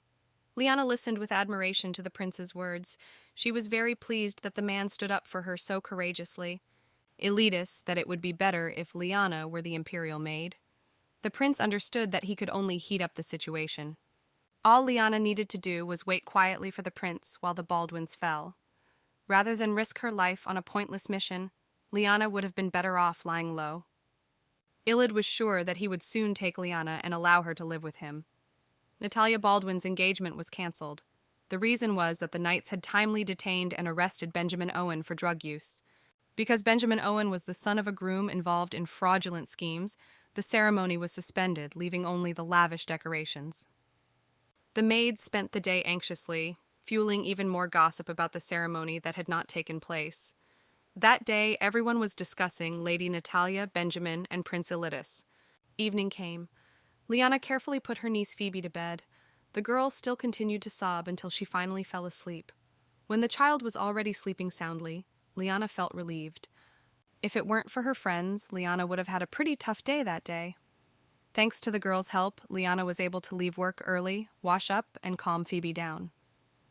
Lyanna considered herself lucky that the prince had come to her aid in time. The girl replayed the events of that day in her head. At first, Lyanna thought it was magic, as bright blonde hair appeared against the amazing blue sky. Lyanna knew that because of her, the principal was in danger. Iliad was like a savior sent by God. Lyanna desperately wanted him to help her, for the knight to defeat the thief with a smile. Lyanna thought she was looking at him with sadness in her eyes at that moment, but that was where the tale ended. Then Lyanna heard words that struck her like an electric shock. It turned out that one could find oneself isolated from society by marrying a maid. The knight on the white horse hoped that his brother would not destroy him. In this tale, Lyanna was not a princess, but a snake who settled down to seduce the nobleman. Lyanna now saw no good in the fact that the prince remembered her name. The girl was offended by everything, but she had wild hopes for him. Lyanna forgot about the reality, where the maid was only invisible. It wasn't too late to return Prince Iliad's gift. Lyanna decided it would be better to deal with hopes and expectations that didn't match reality in time. Opening her closet, Lyanna saw a mess. It looked as if someone had broken into the room and turned everything upside down. The girl, horrified, began to look for the box of jokes. Lyanna's heart sank because the boxes were nowhere to be found in the closet. Later, the girl searched her entire room, but it was all in vain. As it turned out, Lyanna wasn't the only one left without her valuables. Most of the maids lost things that were dear and important to their hearts. The girls were given forms to fill out, indicating what exactly they had lost. Lyanna was in despair and did not know what to do. The girl could not honestly describe her valuables, since the jokes were a gift from the prince. The maids were gossiping that Marquis Owen's men might have been involved. Lyanna might be wrong, but somehow she was convinced that it wasn't the work of Owen or other petty thieves. For some reason, Lyanna had the most things stolen, and most of them were not valuable. It occurred to Lyanna that she was the target. Lyanna had a feeling that her things had been stolen by someone on the orders of His Majesty Lennox. The girl felt that the prince was targeting her. Lyanna was combing Lady Natalia's luxurious hair, but her thoughts were far away. The lady asked Lyanna what she was thinking so deeply about. The girl recovered and apologized. Lady Natalia had heard rumors that her servant had almost had a bad experience. The lady understood that Lyanna might be obsessed with that thought. Natalia thought that the maid might be sad. Natalia told Lyanna that the girl could become a marquise like her mother. She also looked at Lyanna sternly and scolded her that when she combed her hair, it sometimes hurt. Lyanna lowered her head guiltily. A smile appeared on the lady's lips, and she said that it was just a joke. Natalia said that the prince would visit them soon. She asked Lyanna to make her hair neat and beautiful. When the girl finished her work, she and Deborah sat down on a bench to rest. Deborah carefully unwrapped the package and handed Lyanna the cookies that Annie had given her. Lyanna politely thanked him and was about to take it to her niece Phoebe. Deborah didn't want her friend to push herself into the background and stuff the cookie into her mouth. Deborah explained that Phoebe had also been baked. The girl looked at Lyanna and said that her brother would be bringing the groceries soon. Deborah wanted to know what Lyanna thought about her brother. Lyanna was a little embarrassed and didn't understand what her friend was hinting at. She looked at Deborah with wide eyes. Deborah laughed and asked the girl to calm down because it was just a question. Strange things had been happening to Lyanna for a long time, and Deborah had noticed it. It occurred to the girl that if Lyanna had someone who could protect her, she wouldn't have to worry anymore. Deborah said that it's not necessary for a girl's lover to be her brother Matthew. Deborah burst into tears and frankly admitted that at first she was jealous of Lyanna's beauty. But there came a time when she was just as worried about her. Deborah believed that Lyanna was innocent, but the people around her were too cruel. Deborah felt angry and sad. The girl continued to cry and wipe her tears from her face. She sincerely hoped that Lyanna would get along with her brother. In that case, Deborah would worry less about Lyanna and Phoebe. Deborah scolded herself and realized that she should have done something for her friend. She felt ashamed that she had never been able to stand up for the girl. Lyanna hugged Deborah. The girl wiped the salty tears from her friend's face. Lyanna was glad that she had such wonderful friends who supported her in difficult times. Lyanna assured Deborah that she was completely fine. The friends hugged tightly. Deborah cried for a long time and later ran away, saying that she would work instead of Lyanna. While performing the task instead of Deborah, Lyanna ran into Matthew. Matthew was as usual. The guy approached Lyanna and had a package in his hands. Matthew shyly told me that he was buying something for Deborah, and he bought some for Lyanna and Phoebe at the same time. Lyanna took the package in her hands in surprise. The gift that Matthew gave her was quite nice. Lyanna remembered the conversation with her friend, namely the moment when Deborah asked about her relationship with Matthew. Lyanna understood that Matthew was interested in her, but unfortunately she did not feel the same way. Meanwhile, Prince Iliad was visiting the estate. The man and Lady Natalia had a tense conversation. The lady was irritated. The prince told Natalia that he could not leave her maid Lyanna in trouble. Lady, in turn, claimed that Iliad had ruined everything. Natalia also said that there were already rumors that this was a specially planned trap for Benjamin Owen. The lady sincerely hoped that her plan would not fail. The prince convinced Natalia that nothing could interfere with their plan and asked her not to go crazy, but to sit down and calm down. Lady Natalia looked at the prince and could not understand what had suddenly happened to him. He seemed to have become someone else. The lady exhaled and calmed down. Natalia needed time to finally think about her future. The lady convinced herself that she would definitely cope and be able to do anything. The prince wondered if Natalia had any other backup plans. The woman looked up and said that this house would be destroyed. Natalia had already made plans for the future. The woman couldn't wait to start living the way she wanted. She thought about taking a maid with her. Lady Natalia knew very well that if she drove Lyanna away, the prince would not want to follow her alone. The woman considered Lyanna quite intelligent. In the morning, she snapped at her maid because everything had gone wrong. Natalia hoped for her plan and that she would be able to become happy. Lyanna, it seemed, also dreamed of this. The lady thought that by harming the maid, she wanted to hurt herself. The lady's thoughts were interrupted by Iliad, and she returned to reality. The prince asked if Natalia was going to take any servants with her. The man was sure that the lady would get everything she wanted, even 2 exclusive maids. The lady explained to her husband that she would not be able to live alone and would have to take some intelligent people with her. It occurred to Natalia that the prince had answered her too coldly. The woman wondered what Iliad was watching so intently and with interest. The prince understood that Lyanna had not yet fully recovered but decided to keep quiet about it. In his hand, the prince held black tea, which seemed to be begging to be made stronger. Iliad also asked Lady Natalia to call her maid. Lyanna brought more tea for the young people. While she was setting out the teapot and cups, Natalia remembered her bet with Iliad. The prince wondered what the lady wanted. First, Lady Natalia wanted to know the result of the bet. She was eager to know whether the prince had won or not. Lyanna tried to pretend that she had not heard the young people's conversation, but this was not the case at all. The girl wanted to pretend she couldn't see when her vision was clear. She also wanted to pretend to be thick-skinned and emotionless. Suddenly, the conversation between the lady and the prince made Lyanna very tense. Prince Iliad asked Lady Natalia if the maids here were allowed to wear accessories. Natalia said that it was not an imperial palace, and therefore there were no restrictions. Some young men and ladies even gave their servants jewelry. Iliad looked at Lyanna in surprise, and it occurred to him that the girl preferred simplicity. Lyanna's hands trembled. She was very afraid that the prince would tell the lady about the jewelry he had given her. Suddenly, the prince looked at Lyanna and asked her why she hadn't put on the pin he had recently given her. The prince was sincerely hoping to see Lyanna with a new accessory. The girl turned pale. She was very afraid of the lady's reaction. She awaited her further actions with fear. Lyanna thought the lady reacted normally to the news. Then the girl told her that she had done the prince a favor and he had repaid her with a gift. Lyanna thought it was too expensive a gift for an ordinary maid, and she couldn't afford to wear it. The lady thought the piece was very pretty and encouraged the girl to wear it with pleasure. Lyanna was in despair because she wanted to return the gift.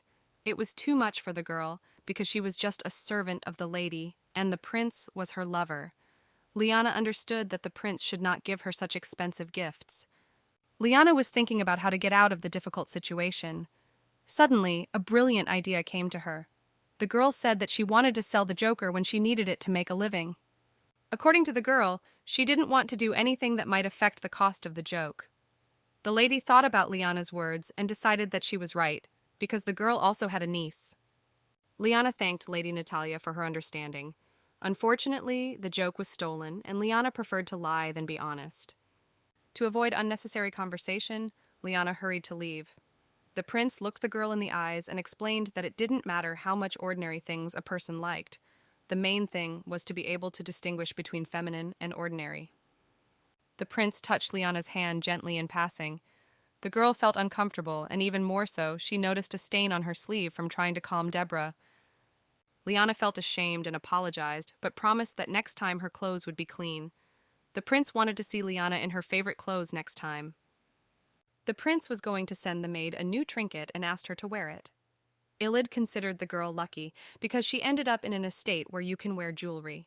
Lyanna blushed and immediately flew out of the room. Lady Natalia silently and intently looked at the prince. She frankly did not like her husband's behavior. The tense lady reminded the prince that Lyanna was her servant. The prince did not understand what was going on. Natalia thought that His Majesty was trying to steal something that did not belong to him without paying.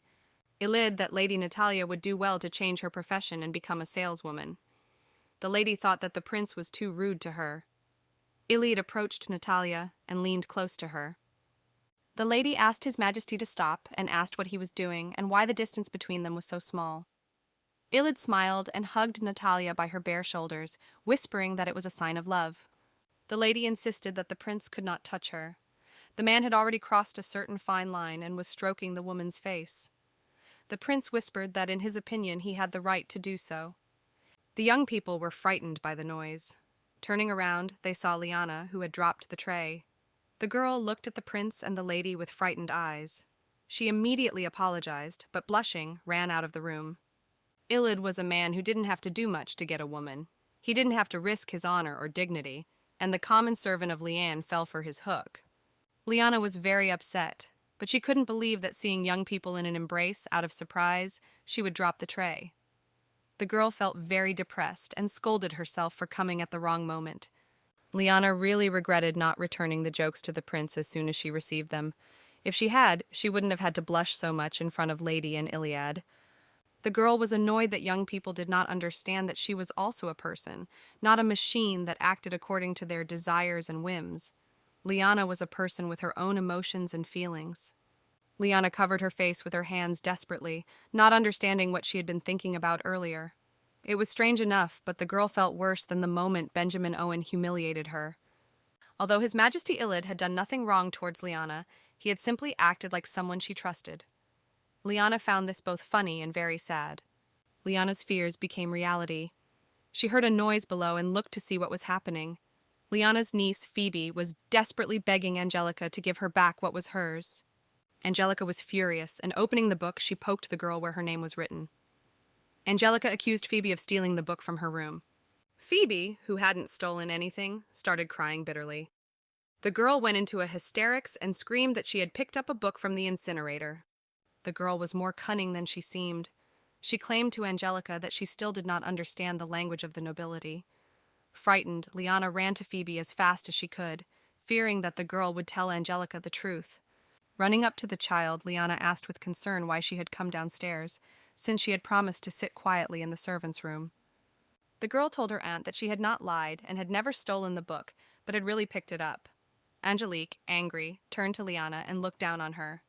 Lady Angelica claimed that Phoebe had shamelessly cheated her of the book and had thrown it at the girl's feet. Lyanna remembered Phoebe telling her about the book she had picked up. Lyanna prayed that Phoebe would keep quiet about the fact that she actually knew the language of the nobility and read the book. Lady Angelica reproached the girl for not being able to read the language of the aristocrats and considered her behavior shameless. The girl, holding on to Lyanna's uniform, seemed to be hiding behind it. She said in a quieter voice that she had indeed picked up the book. Since Lady Angelica was still learning to spell, she considered the book unnecessary and threw it away. Lyanna tried to give the child every sign to be quiet and not say anything unnecessary. The girl firmly insisted that a thrown thing could not be stolen. Angelica didn't like what Phoebe was saying. The woman even thought that the girl had taken the book because she could read in the language of the aristocrats. To Lyanna's great surprise, Phoebe looked up and confirmed that she had read the book. Phoebe also shouted at Lady Angelica to apologize to her because she hadn't stolen anything. Angelica had no face. She was terribly angry at the child and her abilities. Angelica was overcome with rage. The woman, out of her mind, raised her hand over the child and wanted to hit her with force. Lyanna, not knowing what to do, fell on her knees before the lady. She asked for forgiveness and admitted her guilt. Lyanna declared that she was the one who gave the book to her niece because she wanted to raise her with dignity. After her words, Lyanna bowed heavily and prostrated herself before Lady Angelica. Lyanna asked that she be the one to give the order, since Phoebe was a child who knew nothing and was not guilty of anything. Phoebe at all costs. The girl assumed that she might even be expelled, and asked to at least give her a letter of recommendation. After a moment's thought, Lady Angelica remembered that Lyanna was the maid who had attacked Lord Benjamin. The woman, laughing, asked why Lyanna thought a drugged man was easy prey. Lady Angelica had twisted things too much. In her opinion, Lyanna was blinded by her increased status. The woman even thought that Lyanna was using the whip to raise the child. Lady Angelica somehow decided that Lyanna intended to send the child to a good place as a concubine once Phoebe learned the aristocratic language. Lyanna couldn't understand why such absurd ideas were arising in the woman's head. In fact, the girl herself wanted to master the language of the aristocrats. The lady continued to talk about dirty topics. Lyanna did not want little Phoebe to listen to this filth. The girl desperately begged the lady to stop such childish talk. Lyanna was tired of listening to Lady Natalia's pathetic talk. The woman's ignorance was immediately apparent. The girl gathered her thoughts and looked intently at Lady Natalia. Lyanna said that she completely understood Lady Natalia's tastes in men. Lyanna also, without hesitation, said with regret that one of them never reciprocated her. Lyanna was tired of the humiliation and tired of being silent. She understood that she would most likely be kicked out anyway, so she decided to put Angelica in her place. Lyanna said that the contents of the passionate love letter that Lady Angelica had written to Viscount Thompson were known to all the maids. The lady looked at Lyanna in bewilderment and surprise.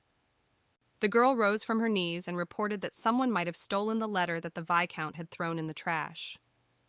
In the letter, Lady Angelica detailed her assets to her husband. Lyanna boldly said that, in her opinion, when a person has nothing to offer, she tries to at least offer money. There was one thing that, in Lyanna's opinion, the lady overlooked.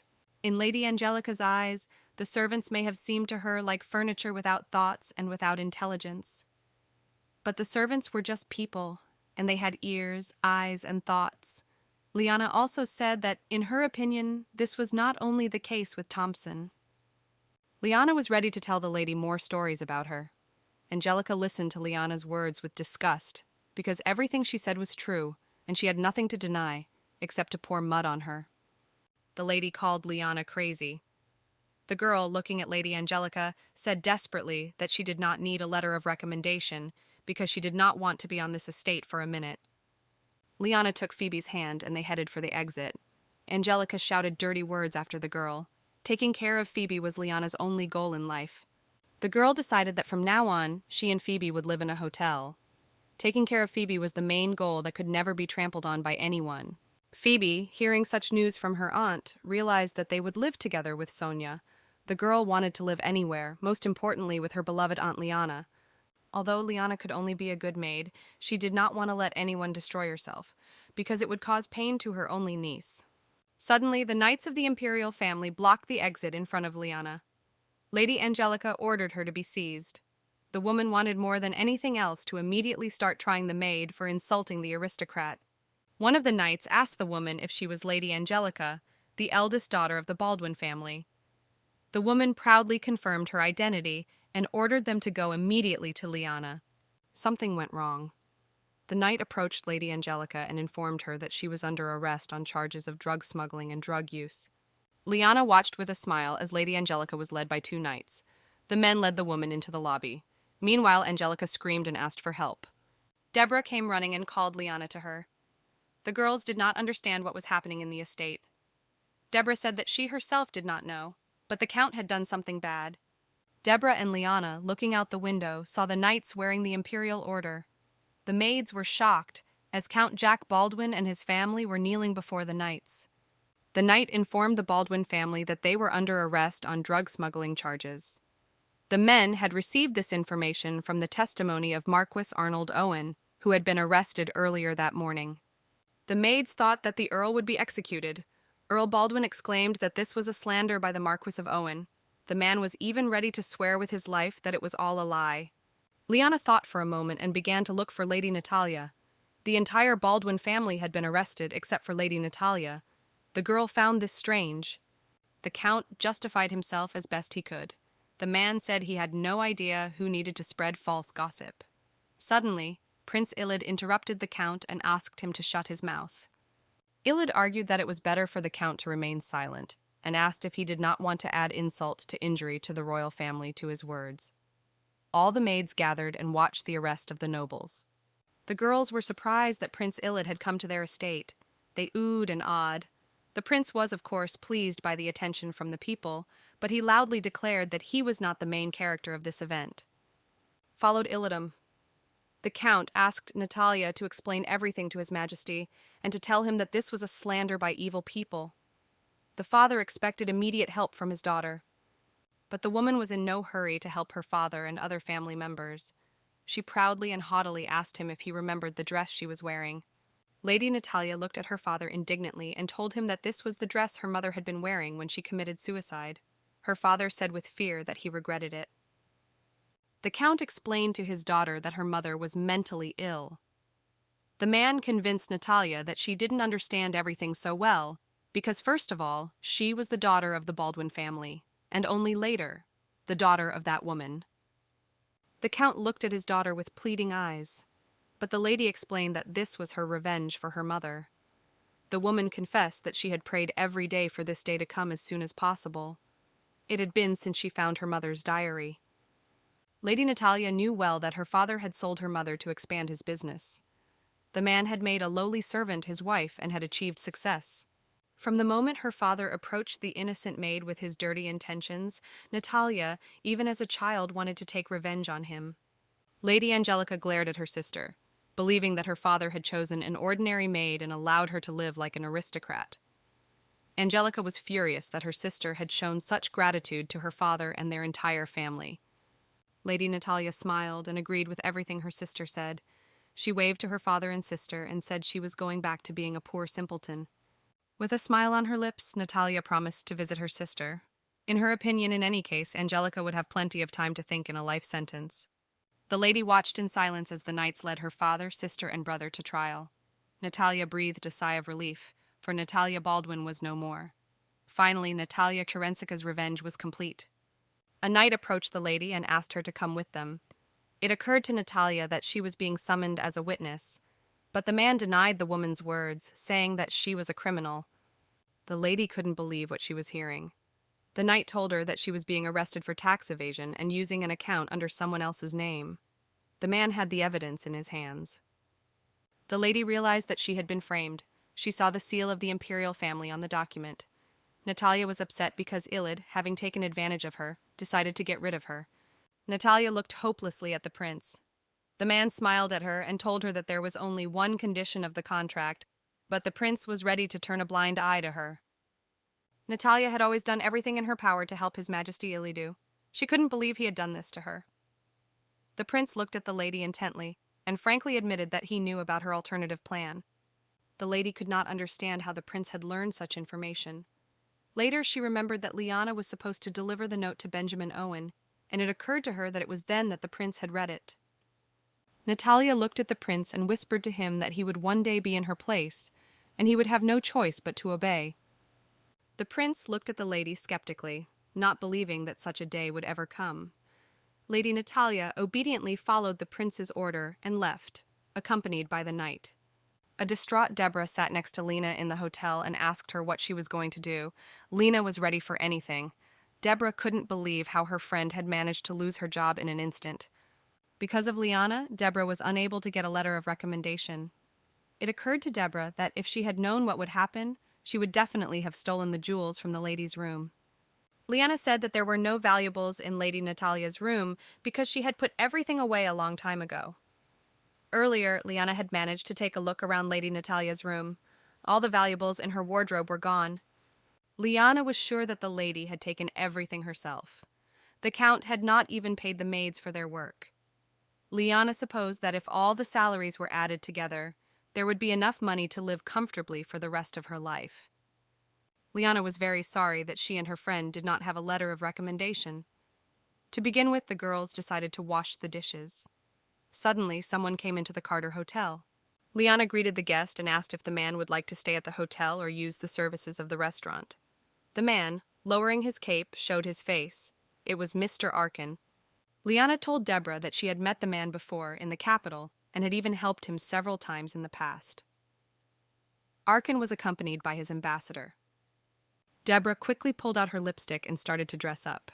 Now she understood why Lyanna didn't like her brother. The men who came in were simply fantastic. Deborah admitted that the man was 100 times prettier than her brother Matthew.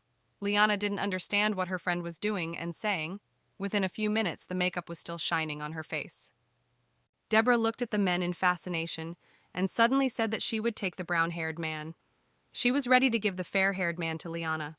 While Lyanna stood still and listened to her friend, Deborah was unstoppable. She quickly approached the men and introduced the hotel. In Lyanna's opinion, Deborah was being too frank. Lyanna approached Mr. Arkin and asked him what he wanted to order. The man first asked how the girl was doing and then placed the order. A small conversation ensued between the young men. Lyanna praised Arcangelo for his much improved knowledge of the imperial language. Deborah announced that the food was ready and politely served it to the men. The men began to taste the food, but within seconds they grimaced and turned red. The dishes were too spicy, and the ambassador thought it was an attempt to assassinate them. Arkin tried to calm the man down, convincing him that there was definitely no poison in their plates. The ambassador argued that not only deadly poison could kill a person. Phoebe seemed speechless when she heard that a prince was standing before her. Recovering, the girl asked if Arcangelo was really a prince. The men were quite surprised to hear that the child spoke the language of Ethiel, and asked where she had learned it. Phoebe explained that she had easily mastered the language herself. The prince was shocked, but recognized the girl as a genius. Arkin praised the child for her hard work and conscientiousness, believing that it was quite difficult. But the girl dispelled the men's doubts by telling them that she had read about it all in a book. Phoebe admitted that her aunt also called her a genius and pointed a finger at her. Phoebe proudly said that her aunt was one of the most beautiful people in the world. Arkin agreed with the child and said that she looked very much like his aunt. The man also asked about the child's name. The girl said that she was Phoebe Theodore. The child was quite surprised to realize that the man knew her aunt from somewhere. Arkin leaned close to the child and wanted to ask her something. Towards evening, Arkin met with Lyanna and wanted to tell her something. The man was holding a large note in his hands and trying to read it. The note said that Mr. Arkin had thought it all out and had invited the girl to come with him to his kingdom. He convinced Lyanna that she would have a wonderful life in their kingdom. Unfortunately, Lyanna couldn't understand anything Arkin was saying to her. She asked him to stop and read it again slowly. Soon, Lyanna realized that Arkin wanted to take her with him to the kingdom of Ethiel. The man promised that if Lyanna worked as a maid, she would have a much better life than here. Arkin assured Lyanna that she would definitely be able to take Phoebe with her. The man also guaranteed her full support from his side. Lyanna thought about it. The girl asked directly why the man wanted to take her to Ethiel's palace. Arkin frankly admitted that Lyanna was a talented and honest girl. Arkin knew firsthand that Lyanna genuinely cared about Lady Natalia. It occurred to Lyanna that she seemed very loyal to Lady Natalia in Arkin's eyes, but she did this in his presence to end their conversation. Lyanna thanked Prince Arkin for his concern and appreciation of her work, but she had one more question for him. The girl was interested in how the man found out that Lyanna was raising her niece. Lyanna claimed that Arcangelo had seen Phoebe for the first time, and it sounded as if he had prepared his speech in advance. Arkin fell silent and became flustered, because in fact Phoebe had helped him write the address. Lyanna immediately noticed that her husband was keeping something a secret. The girl did not want to go to work for an employer who had been deceiving her from the very beginning. Lyanna had no idea why it was so difficult for her husband to explain everything. Lyanna understood Arkin because the man was the prince of the kingdom, and it was normal for him to check her background for his own safety. But Lyanna still couldn't understand why Arkin needed her. The prince tried to find the right words and pondered how to formulate the sentence. Gathering his thoughts, Arkin explained to Lyanna that there was no one like her in his kingdom. The man also added that Lyanna was special. Later, Lyanna, being in the room next to Deborah, told her about her adventures. The girl was shocked by such a tempting offer from the prince. Lyanna promised Prince Arkan to consider his proposal within a week. Deborah scolded her friend for not agreeing right away. The girl convinced Lyanna that becoming a servant from a maid was a good increase in status and salary. However, Lyanna wanted to consult with Phoebe, since if she agreed, she would have to move to another country. Deborah looked at her friend intently and told her an important fact. The girl believed that there was only one thing she needed to clarify. Lyanna listened to Deborah with interest. In all seriousness, the girl said that Lyanna needed to know if she could take her with her. Lyanna laughed. Deborah began to beg her friend to do as she asked. But Lyanna first wanted to make such an important decision for her and Phoebe. The girls talked sweetly and thought about their future. Lyanna sincerely admitted to her friend that Prince Arkan had praised her very much. Deborah did not believe that this was the reason the prince wanted to lure her to his kingdom. It occurred to the girl that the man had some kind of love feelings for Lyanna, but she remained silent. Soon Prince Iliad spoke with his servant Sharon. The man asked if the prince really intended to settle Lyanna in his palace. Iliad saw nothing wrong with taking the girl as another maid. The servant suggested that the prince make Lyanna his mistress. Iliad did not really want this, because he understood that he would have to get married. The man did not see any point in it. Sharon that in this case the aristocrats would speak ill of the prince. The man even suggested that there might be displeasure from the other maids of the court. Iliad knew full well that everyone in the palace knew about his free and dissolute life. The prince always tried to ignore the maids. The servant asked if Lyanna had accepted his proposal. It even occurred to the man that Lyanna might not want to be either Iliad's mistress or his maid. Sharon asked His Majesty to think things over again. Iliad believed that Lyanna was in the wrong situation to choose. The girl was an orphan and also raising a niece. The prince was going to offer the girl a much better job, and he was sure that she would accept. Sharon believed that the prince could not do whatever he pleased. He tried to explain to the prince that not all people acted based on logic. Iliad explained to the man that he and Lyanna had a rather friendly and supportive relationship. Sharon did not understand why the prince was so self-confident. Iliad said that the maid was wearing pink underwear. The prince asked the servant that if Lyanna refused, he would do everything possible to make her agree. Sharon was surprised and saddened by the prince's audacity. Iliad saw no problem in this, since Lyanna would enjoy material benefits unlike her daily life. Iliad was convinced that feelings are something fleeting, and gold is forever. The prince had long decided that Lyanna would work for him as a maid. In addition, the girl, according to Iliad, would be easier to expel if something happened. Sharon couldn't fathom what was going through His Majesty's mind. The prince had promised his husband that he would be kind to others and would no longer treat everything as a joke. He wanted to act like a grown man.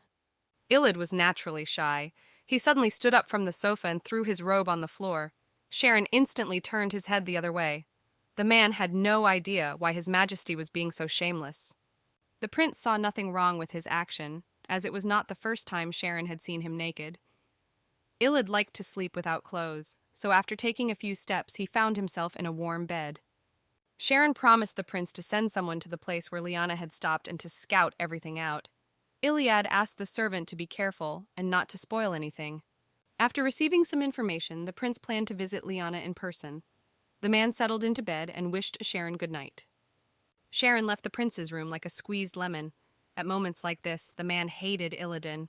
In fact, Sharon Neville had a close relationship with Prince Illidan. Sharon's mother was a nanny who raised the prince. The men also went through their childhood and academy together. Sharon took care of the prince for more than 20 years. Iliad is a worthy employer and a good friend, but he was seemingly emotionless. He used to easily ignore other people's feelings. The prince behaved disgustingly and took advantage of his popularity with women. During his life, the prince had trampled on the hearts of many women in love. Worst of all, he read the private letters of the ladies in love with him in public. It was pathetic.